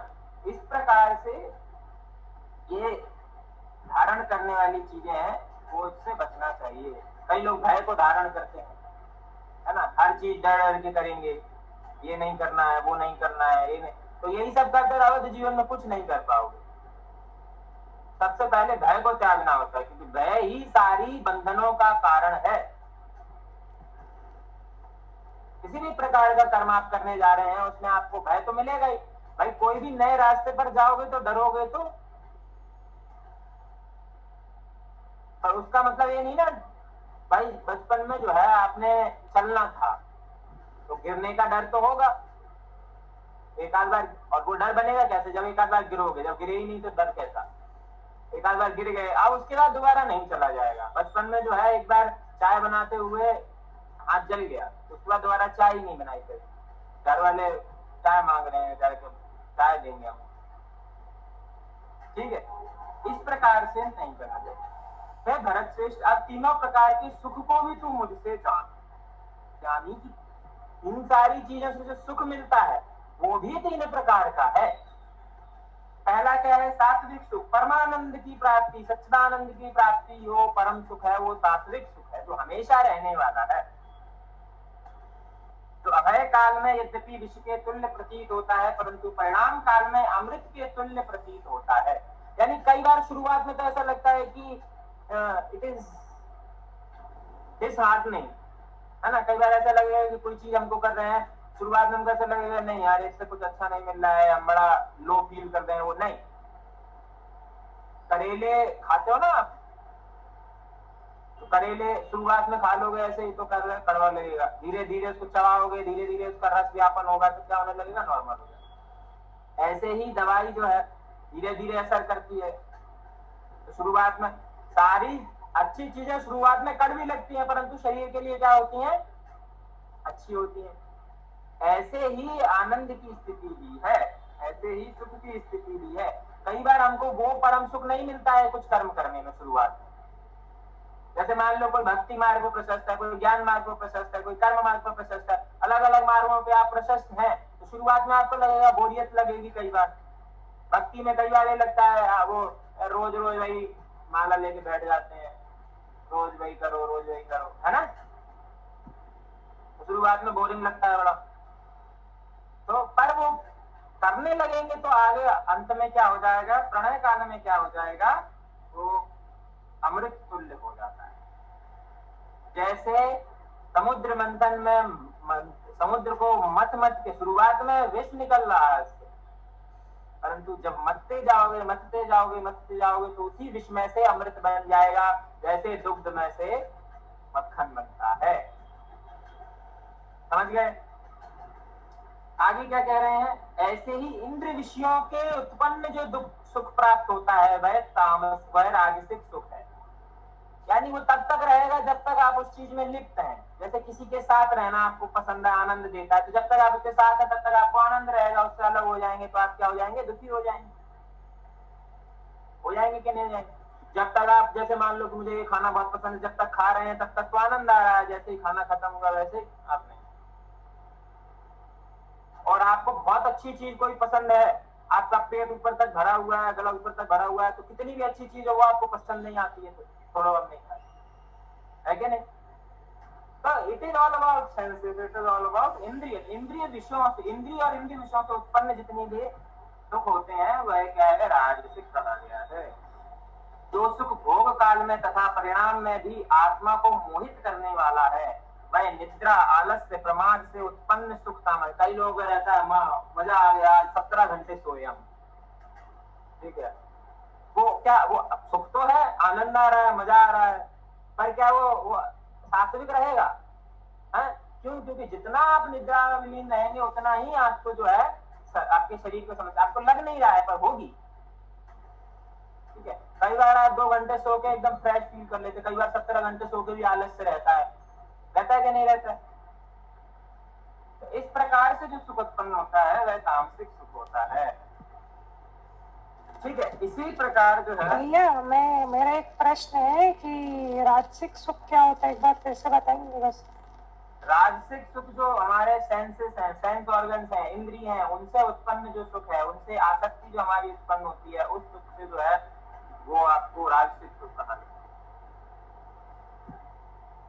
आगे क्या कहा उन्होंने कि पृथ्वी में या आकाश में अथवा देवताओं में तथा इनके सिवा और कहीं भी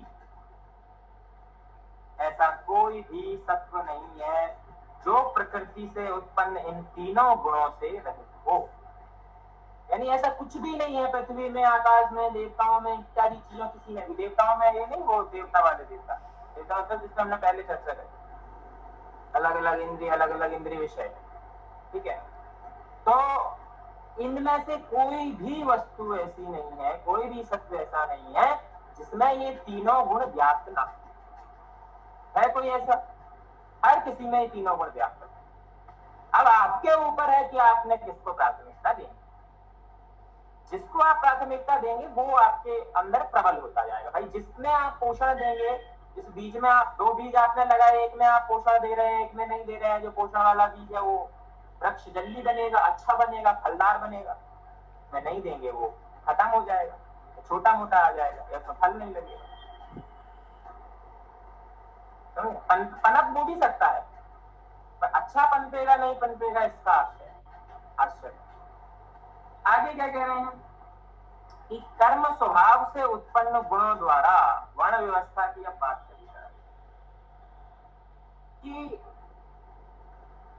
हे परम तप, ब्राह्मण, क्षत्रिय और वैश्यों तथा शूद्रों के कर्म स्वभाव से उत्पन्न गुणों द्वारा विभक्त किए गए हैं।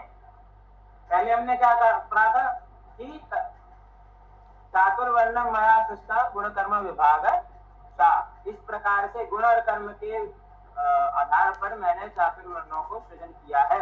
यहाँ पर भगवान क्या कह रहे हैं? ब्राह्मण, क्षत्रिय और वैश्यों तथा शूद्रों कर्म स्वभाव से उत्पन्न गुणों द्वारा विभक्त किए गए हैं। यानी यहाँ पर भी वो यही बात कर रहे हैं कि कर्म और गुण के आधार पर उनका व्यक्तिकरण होता है। समझ आ रही है? और फिर चारों के कर्म बताते हैं कि क्या क्या कर्म है। ठीक है, तो इसमें आप देखिए कि कई बार प्रश्न ये उठाया जाता है, इन जनरल भी परसेप्शन बन गया है लोगों का कि ब्राह्मण है, शूद्र है, वैश्य है, क्षत्रिय है, डिफरेंशिएशन है, ऑपरेशन है। आजकल जो लोग कर रहे हैं वो गलत समझे हैं उसको। डिफरेंशिएशन का मतलब डिस्क्रिमिनेशन नहीं होता है। किसी भी समाज में अलग अलग प्रकार के लोग होंगे, अलग अलग प्रकार का डिफरेंशिएशन होगा। आज के समाज में भी रहता है भाई, लेजिस्लेचर है, एग्जीक्यूटिव है, जुडिशरी है। आज के समाज में आप देखेंगे फौज में सबसे ऊपर कौन होता है? जनरल होता है। ऑफिसर्स मान लो आप, उसके बाद जूनियर कमीशन ऑफिसर्स, उसके बाद जो नॉर्मल हवलदार, नायक, सूबेदार है ना, सोल्जर लेवल। फिर नीचे और आ गए आपके क्लर्क लेवल तो 4 यहाँ भी है। समाज में हमारा क्या रहता है? एजुकेशन, एजुकेटेड वर्ग, ठीक है, upper class, middle class, lower class अभी भी एग्जिस्ट करता है। तो ये तो सामाजिक व्यवस्थाएं हैं, ये तो हमेशा एग्जिस्ट करें। इससे तो किसी को भेद होना नहीं चाहिए, समस्या होनी नहीं चाहिए। कोई भी व्यवस्था रहेगी तो उसमें हर प्रकार के लोग रहेंगे, डिफरेंशिएशन तो रहेगा, परंतु डिस्क्रिमिनेशन नहीं होना चाहिए। यानी ये नहीं है कि कोई किसी प्रकार का काम कर रहा है तो उसको लेकर आप डिस्क्रिमिनेट करें। तो इसीलिए भगवान ने हमारे ग्रंथों में कहीं भी उस प्रकार से डिस्क्रिमिनेशन की बात नहीं की गई है। जो मूल ग्रंथ है जिन पर हम प्रामाणिक तौर पर विश्वास करते हैं, वेदों और उपनिषदों में इस प्रकार के वर्णन आपको कहीं भी देखने को नहीं मिले। बाद में जिन्होंने सामाजिक व्यक्तियों ने जिनकी संरचनाएं करी, अपने अपने हिसाब से उसको इंटरप्रेट किया और लिखा, वो समाज की अपनी व्यवस्था हो सकती है, धर्म का आंकलन वो नहीं। क्योंकि धर्म का आंकलन भगवान स्वयं कह रहे हैं कि कर्म स्वभाव से उत्पन्न गुणों द्वारा विभक्त किए गए हैं। तो क्या कह रहे हैं कि बोले ब्राह्मण जो हमको पूजा क्यों जाए, श्रेष्ठ किया जाए। आज के समय में भी ज्ञान की पूजा तो होगी। हाँ, जन्मने जायते शूद्र, यानी जन्म से सभी शूद्र है, अपने अपने संस्कारों से, अपने अपने कर्मों से वह ध्वज हो जाए। इसीलिए हमारे यहाँ परंपरा में बहुत सारे उदाहरण देखने को मिले जो वर्ण परिवर्तन में आए, जिन्होंने जैसा कर्म किया वो परितप हुए, परंतु आप अपने वर्ण का कर्म भी ढंग से निभा रहे हैं। भगवान क्या कह रहे हैं? तो धर्म का पालन करना चाहिए, दूसरे धर्म में नहीं जाना चाहिए। इसका मतलब यह है आप अपने कर्म पे ध्यान दीजिए। अगर वो भी आप ढंग से करेंगे, if you fulfil your duty with utmost dedication, आप उसी से परम गति पा जाएंगे। आजकल ये लगा कि हमें उस जैसा बनना है। ये जो कंपटीशन वाला चीज है ना, उस जैसा बनना है, वो आपके अपने एट्रीब्यूट्स को खत्म कर दे रहा है। आपका खुद का भी तो एक चरित्र है ना, एक व्यक्तित्व है। आपने दूसरे के जैसा बनने में अपने स्वधर्म को, अपने चरित्र को, अपने व्यक्तित्व को खत्म कर दिया। अपनी इंडिविजुअलिटी को, जो यूनिकनेस आपके अंदर थी, उसको आपने समाप्त कर दिया। ये चीज समझ नहीं आई किसी को। तो वही है ना, जब आप ऊपर ऊपर से पढ़ते हैं तो फिर ऐसा ही करते हैं। डॉक्टर अंबेडकर ने इस पर बड़ा विवाद किया। ऊपर ऊपर से जब आप पढ़ोगे तो ऐसा ही आएगा ट्रांसलेटेड वर्ड। जब तक आप अंदर तक उस कोर को नहीं समझोगे, नहीं जानोगे, तत्व तक नहीं जानोगे, तो कैसे समझोगे? कई बहुत ज्ञानी लोग भी जो है ऐसी गलतियां कर बैठते हैं, और कई बार हमारे अपने समाज ने उसको कैसे किया, उसको अर्थ को अनर्थ दिया और उसको ये मान लिया कि हमारी तो बपौती है। तो इस चीज में भी समस्या है। तो ब्राह्मण कौन है? अंतःकरण निग्रह करने वाला, इंद्रियों का दमन करने वाला, धर्म का पालन करने वाला, कष्ट सहने वाला, बाहर भीतर से शुद्ध रहने वाला, दूसरों के अपराधों को क्षमा करने वाला, मन इंद्रिय शरीर को सरल रखने वाला, वेद शास्त्र ईश्वर और परलोक आदि में श्रद्धा रखने वाला, वेद शास्त्रों का पठन और पाठन करने वाला ही ब्राह्मण स्वभाव के कर्म का होता है। और जो ये कर्म करता है उसका तो जगत में सम्मान बिल्कुल होना चाहिए, क्यों नहीं होना चाहिए? श्रेष्ठतम कर्म है, सबसे ज्यादा त्याग है, सबसे ज्यादा समर्पण है, सबसे श्रेष्ठतम कर्म है। आज भी हम कहते हैं ज्ञान की पूजा सर्वश्रेष्ठ होनी चाहिए। हमारे देश में सब लोग ये बोलते हैं कि हमारे देश में जो है एजुकेशन का कोई वैल्यू नहीं है, कोई ज्ञान को पूछता नहीं है। अरे जब नहीं पूछता है तो जाओ ना फिर वेदों पर, जाओ ना फिर उपनिषदों पर, जाओ ना फिर परंपरा पर, वहां जाओगे तो क्या बोलेंगे? नहीं नहीं नहीं, सेकुलरिज्म खतरे में है। अरे भाई, मतलब एक तरफ आप ये बोल रहे हो कि ऐसा नहीं है, और जो ग्रंथ ये बोल रहे हैं कि ऐसा करो, नहीं, वहां नहीं जाना। ब्राह्मणवादी है, ब्राह्मणवाद बड़ा आजकल विरोध चलता है इस चीज का। क्यों चलता है किसी को नहीं मालूम।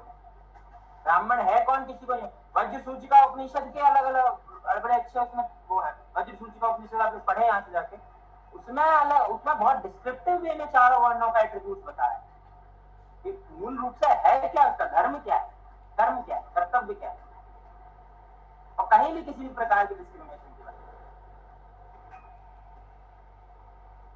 क्योंकि चारों ही स्तंभ हैं समाज के। बिना एक को भी आप हटा देंगे। किसी ने कहा कि विराट पुरुष के चरणों से शूद्र, माथे से ब्राह्मण और इत्यादि चीजें, तो विराट पुरुष कौन है? वो कोई स्ट्रक्चर्ड मैन थोड़ी है, चेतना है वो। चेतना से ही चारों प्रकल्प निकले हैं। आप पैर काट दो तो चल लोगे, तो पैर छोटे कैसे हो गए भाई? बिना पैर के तो कुछ नहीं कर सकते है। तो शूरवीरता, तेज, धैर्य, चतुरता और युद्ध में न भागना, दान देना तथा स्वभाव से, ये सब क्षत्रिय के स्वाभाविक कर्म है। यानी ये सब क्षत्रिय को करना होता है। अगर कोई अपने आप को क्षत्रिय कह रहा है तो ये सारे कर्म उसको करने पड़ेंगे, अगर नहीं कर रहा है तो वो क्षत्रिय कहने योग्य नहीं है।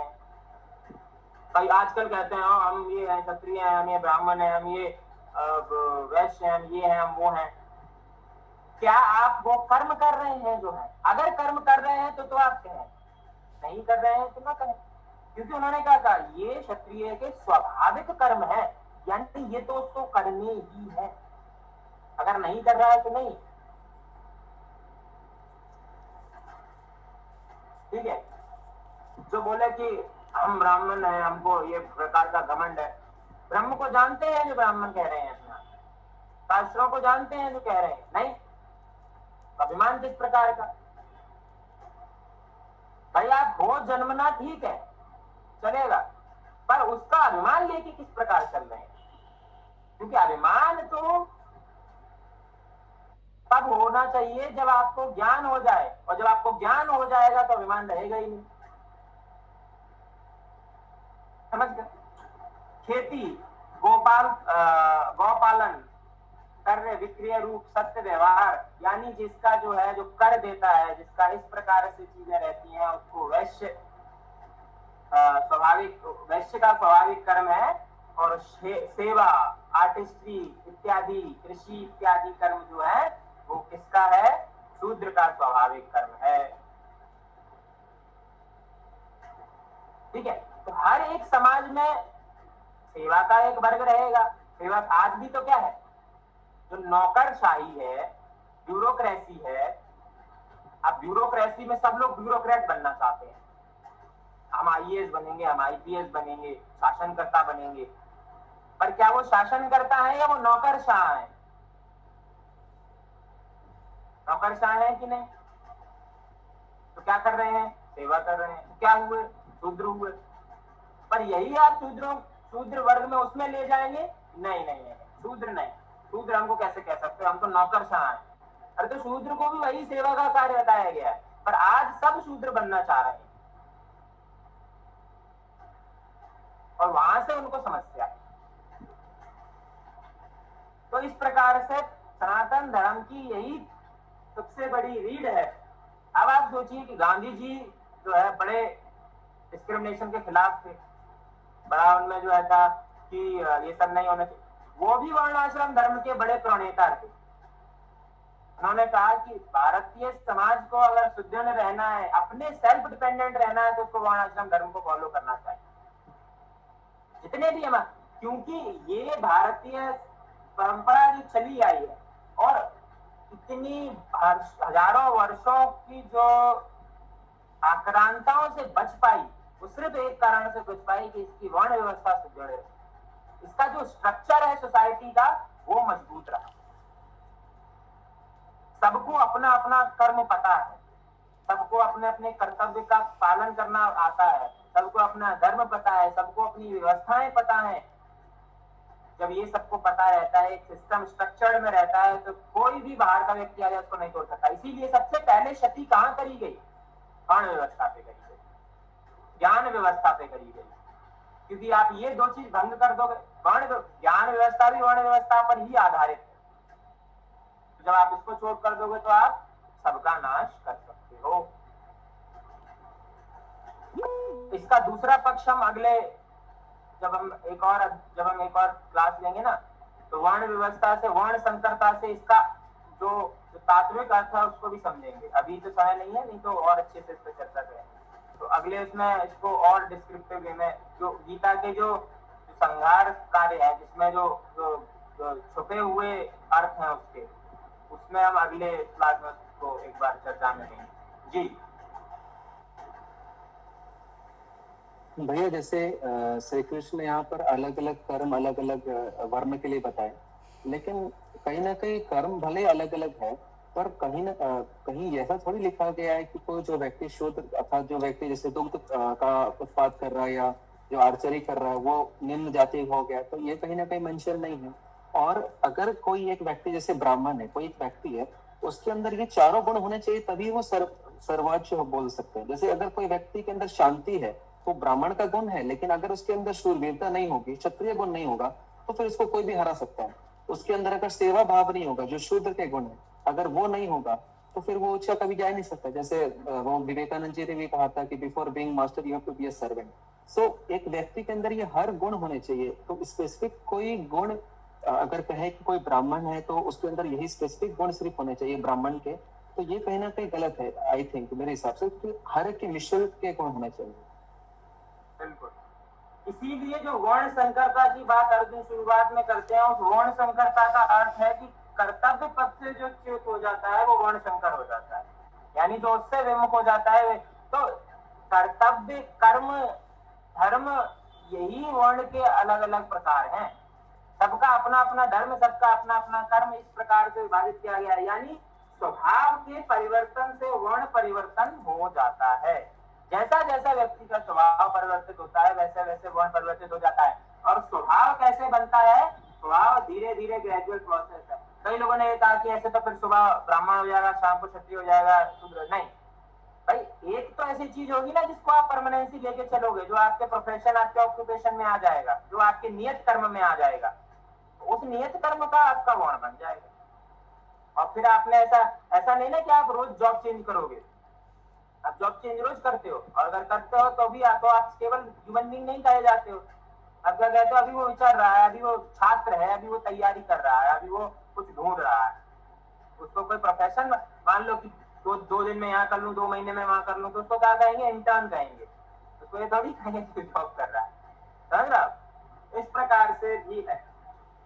तो और भी इसके बारे में थोड़ा सा अध्ययन अगले उसमें देखेंगे, इसमें वर्ण और वर्ण संकरता पे थोड़ी सी और विचार कि इसीलिए भगवान क्या कह रहे हैं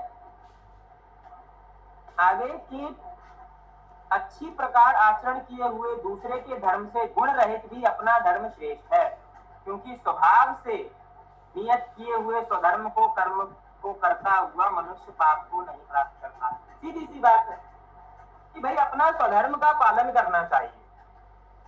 कई बार हम नकल में, कई बार हम ईर्ष्या के भाव से दूसरे के कर्म में लिप्त हो जाते हैं, दूसरे के धर्म में लिप्त हो जाते हैं। नहीं, वो कर रहा है तो मैं भी कर सकता हूँ।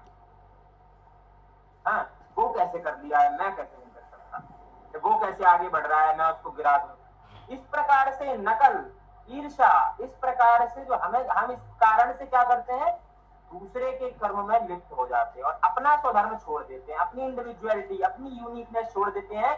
तो हम क्या पतन के भाई, आप अपनी यूनिकनेस छोड़ के दूसरे के उसमें प्रवृत्त होंगे तो आप ज्यादा सक्सेसफुल होंगे, या अपनी चीजों को आप उच्चतम लेवल पर ले जाएंगे तो ज्यादा सक्सेसफुल होंगे।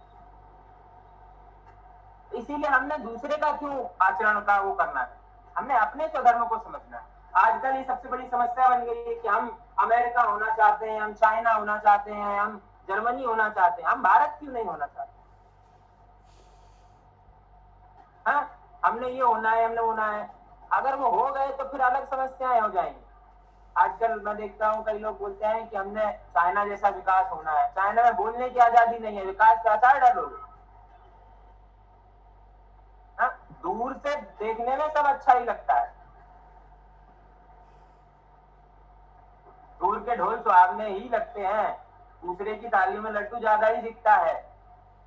वहां वो अमेरिका में एक एक ब्रेड के लिए लोग मर रहे हैं, हमारे यहाँ तो भंडारों में जो है फ्री का खाना मिल जाता है। हाँ, कितने सारे जो साधु संत जो महात्मा लोग हैं वो सब 40-40, 50-50 हजार लोगों को भोजन करा रहे हैं डेली, और वहां लोग ब्रेड के लिए मर रहे हैं, गरीब लोग। कोई फ्री का भोजन कराने वाला भी नहीं। क्यों? क्योंकि कम्युनिटी सेंस ही नहीं है ज्यादातर लोगों में। ऐसा नहीं कि सब ऐसे ही है, पर ज्यादातर लोगों में कोई फैमिली का वो नहीं है। आजकल देखो आप वेस्ट में पूरा फैमिली इंस्टीट्यूशन ही खत्म होता जा रहा है। भारत में भी उसको लेके आने की कोशिश की जा रही है। तो दूसरे के धर्म का जब हम अनुसरण करने लगते हैं तो दूसरे के धर्म का अनुसरण करने से हमारा अपना स्वधर्म भी विकसित हो जाता है और हम पतन के भागी। ऐसा भगवान है। अगर हमारे में थोड़ा दोष भी है ना हमारे कर्म में, तो भी चल जाएगा। दूसरे से आधारण करने से अच्छा है हम अपनी चीज को अगर थोड़ा गलती से भी कर देंगे ना तो भी बेटर देन अदर्स। इसीलिए अगर हमारे में दोषयुक्त कर्म भी हम कर पा रहे हैं तो भी वो श्रेष्ठ कर्म है दूसरे से।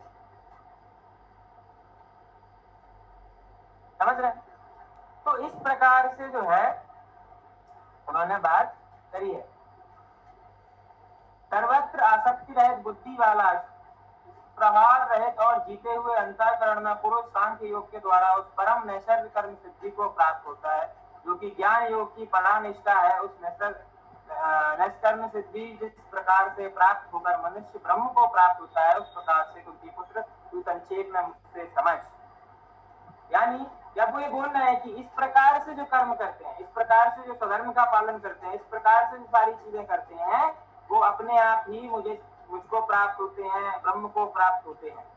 उसके बाद वो ब्रह्म प्राप्ति के एट्रीब्यूट्स बताएंगे। क्या कह रहे हैं कि विशुद्ध बुद्धि से युक्त तथा हल्का, सात्विक और नियमित भोजन करने वाला, शब्दादि विषयों को त्याग करके एकांत और शुद्ध देश का सेवन करने वाला, सात्विक धारण शक्ति द्वारा अंतःकरण और इंद्रियों को संयम करने, मन वाणी और शरीर के वश में कर लेने वाला, राग द्वेष से सर्वदा नष्ट करके बलीभूत दृढ़ वैराग्य आश्रय लेने वाला व्यक्ति क्या करता है, सच्चिदानंद ब्रह्म को प्राप्त होता है। ये हम पहले ही जान चुके हैं। फिर वह सच्चिदानंद ब्रह्म एक ही भाव से स्थित प्रसन्न मन वाला योगी न तो किसी के लिए शोक करता है न किसी की आकांक्षा करता है। ऐसा समस्त प्राणियों में संभाव वाला योगी मेरे परम भक्ति को प्राप्त करता है। ठीक है, इस प्रकार से जो है मेरे परायण हुआ कर्म योगी तो संपूर्ण कर्मों को सदा करता हुआ भी मेरी कृपा से सनातन अविनाशी परमात्मा को प्राप्त होता है। ठीक है, यानी भाई कि जो तत्व से मुझे जानता है, जो मेरे प्रति समर्पित होता है, वो मुझे प्राप्त करता है। जो किसी और के प्रति समर्पित होकर कार्य करेगा वो उसको प्राप्त करेगा। अगर आप जो है जिसके प्रति जिस भाव से देखेंगे उस दृष्टि से, उसी वैसे ही आप होते जाएंगे। प्रभु मूरत तिन देखी कैसी, जैसे आप जैसे देखेंगे वैसे ही आप होते जाएंगे, आप जिसके प्रति समर्पित होंगे वैसे ही आप होते जाएंगे, आप जिसको अपना मार्गदर्शक मानेंगे वैसे ही आप होते जाते हैं, जिसका नाम स्मरण करते जाते हैं वैसे ही होते जाते हैं, जिस चरित्र का अनुसरण आप करते जाते हैं वैसे ही होते जाते हैं, जो मन में विचार आपके हमेशा चलता रहता है आप वैसे होते जाते हैं। समझ गए?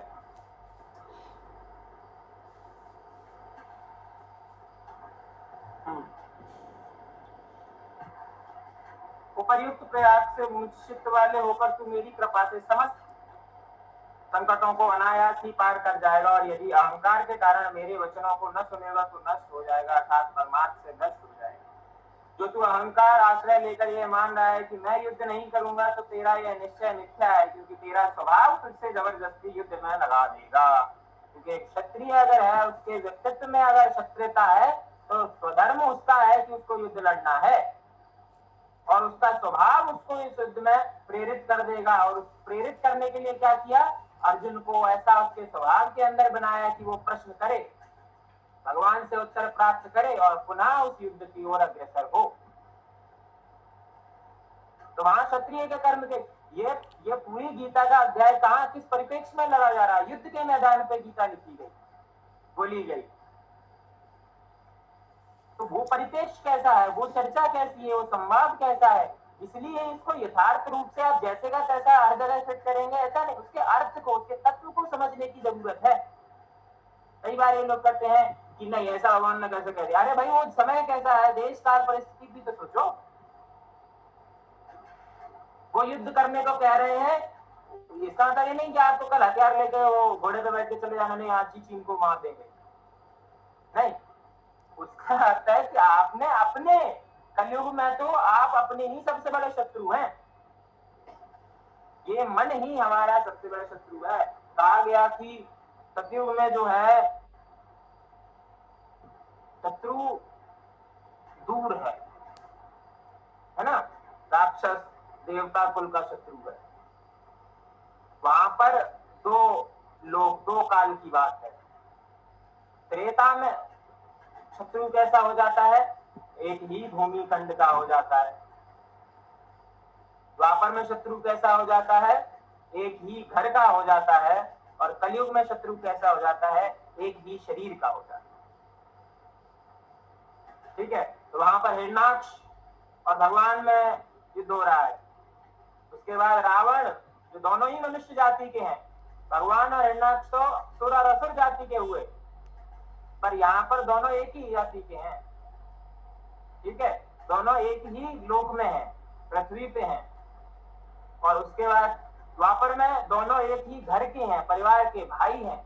और कलयुग में हम स्वयं, हमारे अंदर ही दोनों चिंतन व्याप्त, पॉजिटिव और नेगेटिव। समझ रहे हैं? हे कुंती पुत्र, जिस कर्म को तू मोह के कारण स्वाभाविक कर्म से बंधा हुआ परवश होकर करेगा, हे अर्जुन, शारीरिक रूप से, यंत्र रूप से आरोह हुए संपूर्ण प्राणियों को अंतर्यामी परमेश्वर अपनी माया से उनके कर्मों का अनुसरण श्रवण कराया हुआ सब प्राणियों के हृदय में स्थित है। हे भारत, तू सब प्रकार से उस परमेश्वर की ही शरण में जाओ। परम महात्मा की कृपा से ही तू परम शांति को तथा सनातन परमात्मा को प्राप्त होगा। इस प्रकार से गोपनीय से भी अति गोपनीय ज्ञान मैंने तुमसे कह दिया। अब तू इस रहस्ययुक्त ज्ञान को पूर्णतः भली भांति विचार कर, जैसे चाहता है वैसा ही कर। संपूर्ण गोपनीय से अति गोपनीय मेरे परम रहस्ययुक्त वचनों को तू फिर भी सुन। तू मेरा अतिशय प्रिय है, इसलिए यह परम हितकारक वचन मैं तुझसे कहूंगा। हे अर्जुन, तू मुझे मन वाला हो, मेरा भक्त बन, मेरा पूजन करने वाला हो, मेरा प्रणाम करने वाला हो। ऐसा करने से तू मुझको ही प्राप्त होगा। यह तुझसे सत्य प्रतिज्ञा करता हूँ, क्योंकि तू मेरा अत्यंत प्रिय है। संपूर्ण धर्मों को अर्थात संपूर्ण कर्तव्यों कर्मों को मुझसे त्याग कर न केवल तू एक सर्वशक्तिमान परमेश्वर की शरण में आ। यहाँ पर भी वो एक बात आती है, जब उन्होंने कहा कि संपूर्ण धर्मों को अर्थात संपूर्ण कर्तव्यों को मुझ में त्याग कर तू केवल एक मुझ सर्वशक्तिमान में आ। यानी वो स्वयं इस बात को कह रहे हैं कि ब्राह्मण, क्षत्रिय, शूद्र, वैश्य, ये सारे आप व्यवहारिक रूप तक ही सीमित हैं। जब मेरे पे आने की बात होती है तो सबकी गति एक हो जाती है। यानी वहां पर आके कोई भेद नहीं रह जाता कि तुम ब्राह्मण हो, तुम शूद्र हो, तुम वैश्य हो, तुम क्षत्रिय हो, क्योंकि तुम सब एक ही आत्मा हो, तुम सब उसी परम पिता के अंश हो। समझ लो, तो पारमार्थिक तौर पे तो किसी भी प्रकार का भेद है ही नहीं, यानी धर्म उसको सैंक्शन नहीं कर रहा है। समाज में क्या दृष्टियां हैं वो समाज की अपनी दृष्टियां हैं, समाज परिवर्तित होता रहे, धर्म परिवर्तित नहीं हो, सत्य परिवर्तित नहीं हो, सत्य एक ही रहे। समझ गए? आगे वो गीता के महात्मा को बताते हुए कहते हैं कि तुझे यह गीता रूप रहस्यमय उपदेश किसी भी काल में न तो ताप रहित मनुष्य से कहना चाहिए, न भक्ति रहित और न बिना सुनने की इच्छा वाले से ही कहना चाहिए, तथा जो मुझ में दोष दृष्टि रखता हो उससे तो कभी नहीं कहना चाहिए। भक्त को कहना चाहिए ज्ञान। सिंपल सी बात है, जो जानना ही नहीं चाहता है ज्ञान से, यहाँ पर वो ये कह रहे हैं कि जो जिज्ञासु ही नहीं है, जिसको जानना ही नहीं है, जो कुछ भी श्रद्धा नहीं रखता है, उसको ये ज्ञान क्या करना, उसको ढोल पीटने से क्या मतलब भाई, जिसको मतलब ही नहीं है तुम्हारे से। अब जाके मैं मूढ़ पुरुष को ये ज्ञान दूं, उसको मतलब ही नहीं भाई, उसको दिन चौगड़ी 4 घड़ी करके वो सो जाना है, क्या करना। प्रयास कर सकते हैं 1-2 बार, नहीं मानना तो क्यों। भगवान क्या कह रहे हैं, जिसमें जिज्ञासा नहीं है, जिसमें श्रद्धा नहीं है, जिसमें भक्ति नहीं है, उससे ज्ञान कहने की आवश्यकता नहीं है। इसीलिए साधन चतुष्टय अत्यंत आवश्यक हो जाता है किसी भी ज्ञान को प्राप्त करने के लिए। हर विषय भाई, आज के में बायोलॉजी, ज्योग्राफी, केमिस्ट्री सब हम पढ़ते हैं, तो उसका अपना एट्रीब्यूट हमको चाहिए ना। मास्टर्स करने के लिए बैचलर्स में वो सब्जेक्ट पढ़ना पड़ता है, वो उसका साधन हुआ। डायरेक्ट मास्टर्स में पढ़ोगे तो कुछ समझ नहीं आएगा। इधर ध्यान दीजिए सभी।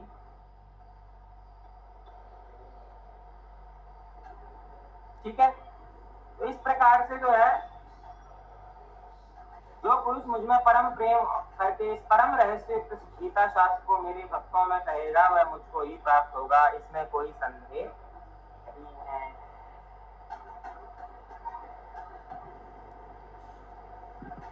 जो पुरुष इन धर्म में हम दोनों को संवाद रूप गीता शास्त्र को पढ़ेगा, उसके द्वारा भी मैं ज्ञान यज्ञ से पूजित हो जाऊंगा। यानी कि why Gita is important, why we are reading this text, to know ourselves, to know our attributes, to know our understanding। हमें अपने बारे में जानना है अगर, तो हमें गीता का ज्ञान पढ़ना। ये अर्जुन और कृष्ण का संवाद नहीं है, ये स्वयं का स्वयं से संवाद है। जब कोई व्यक्ति एकांत में बैठे, जब स्वयं प्रश्न करता हो और स्वयं उत्तर करता हो, तब जो ज्ञान निकल के आएगा वो गीता का ज्ञान होगा। और वो भी युद्ध क्षेत्र के समय निकल के आएगा, यानी जब हमारा मन अति व्याकुल हो तब निकल के आएगा। आज के समय में सबको गीता के ज्ञान की आवश्यकता है, चाहे वो पढ़े चाहे न पढ़े, चाहे वो माने चाहे न माने। उसके न मानते हुए भी ये सारी चीजें उसके जीवन में घटित होनी है, क्योंकि यहाँ कोई ऐसी बात नहीं कही गई है जो कि बिल्कुल कहीं दूरदृष्टि कहीं और ही हो रही है, हमको नहीं मतलब एलियन देश से आया है। सब यही घटित हो रहा है, सब विचार भी यही दृष्टिकोण में बनने और सबके जीवन में ये विचार व्याप्त होने, आज नहीं तो कल। पर उनमें स्ट्रॉन्ग कैसे रहना है, उनको कैसे झेलना है, उनको कैसे समझना है, उसमें कैसे स्थित प्रज्ञ रहना है, उसमें उसको कैसे शिक्षा से समझना है, ये सारी चीजों को बार बार भगवान अर्जुन को कह रहे हैं कि ये समझ लो, ये समझ लो, ये समझ लो। क्योंकि जब ये समझ जाओगे तो अपने आप तुम जो सोच रहे हो कि मैं युद्ध नहीं करूंगा, उस मोह को तुम त्याग दोगे। इसीलिए अर्जुन ने क्या कहा, हे अच्युत, आपकी कृपा से मेरा मोह नष्ट हो गया है और मैंने स्मृति प्राप्त कर ली है। अब मैं संशय रहित होकर स्थित हूँ, अतः आपकी आज्ञा का पालन करूंगा। यानी कि अर्जुन को ये बोध हो चुका है कि जो मैं समझ रहा था वो सत्य नहीं है। सत्य ये है जो मुझे अभी अभी ज्ञात हुआ, मेरी चेतना, मेरी आत्मा, परम गति मेरी सत्य है। और इसीलिए मुझे अपने कर्तव्यों का पालन करना चाहिए। पर कैसे कर्तव्यों का पालन करना चाहिए? बिना किसी भोग विलास और इच्छा। क्योंकि जब मेरा है ही नहीं तो मुझे इच्छा कैसी करनी, क्योंकि अगर मैं उससे लिप्त हो जाऊंगा उस इच्छा में तो मैं अपने कर्म को नहीं ढंग से निभा पाऊंगा, उसको ढंग से नहीं कर पाऊंगा।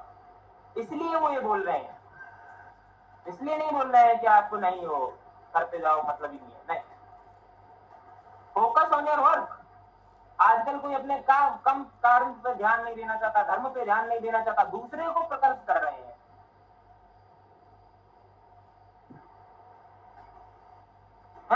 दूसरे को बोलेंगे तुम ये नहीं कर रहे हो, तुम वो नहीं कर रहे हो। अरे तुम क्या कर रहे हो? What are you doing? वो कल हमारे 25 वर्ष 26 वर्ष के वैज्ञानिकों ने जो है विक्रम पहला छोड़ा, हो है ना, फर्स्ट प्राइवेट ऑर्बिटल मिशन, और वहीं पर वो 25-26 वर्ष के जो है वो नशे पी के डले हुए हैं, कुछ वहां पर भी है। हाँ?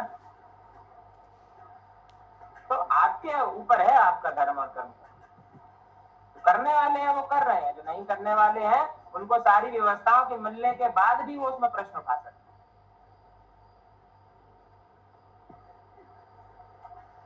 और सारी व्यवस्थाओं के मिलने के बाद भी नहीं कर पाते हैं। दुशासन के पास, दुर्योधन के पास सब है, 4 अक्षौहिणी सेना ज्यादा है, फिर भी युद्ध नहीं जीत पा रहे हैं। इतने बड़े बड़े महारथी हैं, फिर भी युद्ध नहीं जीत पा रहे। क्यों? क्योंकि तत्परता नहीं है, त्याग नहीं है, धैर्य नहीं है, धर्म नहीं है। अपने से ज्यादा उनको किस है? दूसरा नहीं आगे बढ़ जाए। अपने धर्म से, स्वधर्म का पालन नहीं कर रहा है कोई वहां, अपने धर्म से ज्यादा चिंता किसकी है? नहीं, मुझे इसको गिराना है। अपने को मैं बढ़ाऊं ना बढ़ाऊं, दूसरे को गिराने की आवश्यकता है।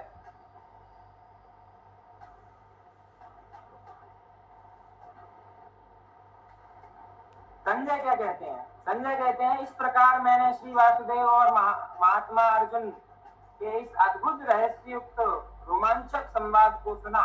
श्री व्यास जी की कृपा से दिव्य दृष्टि पाकर मैंने इस परम गोपनीय योग को अर्जुन के प्रति कहते हुए स्वयं योगेश्वर भगवान श्री कृष्ण से प्रत्यक्ष सुना। क्योंकि संजय खुद भी भक्त हैं कृष्ण के, संजय खुद भी उसी त्याग दृष्टि के हैं, संजय खुद भी उसी समर्पण त्याग भाव से देख रहे हैं। हे राजन, भगवान श्री कृष्ण और अर्जुन के इस रहस्यमय युक्त कल्याणकारक और अद्भुत संवाद को पुनः पुनः स्मरण करके मैं बार बार हर्षित हो रहा हूँ। हे राजन, श्री हरि के इस अत्यंत विलक्षण स्वरूप को मैंने पुनः पुनः स्मरण करके मेरे चित्त में महान आश्चर्य होता है और मैं बार बार हर्षित होता हूँ। आगे क्या कह रहे हैं?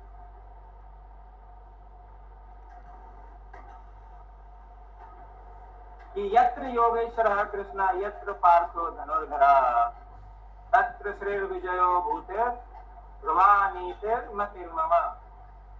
यानी कि हे राजन, जहाँ योगेश्वर भगवान श्री कृष्ण है और जहाँ गांडीवधारी अर्जुन है, वहीं पर श्री विजय विभूति और अचल नीति है, ऐसा मेरा मन है।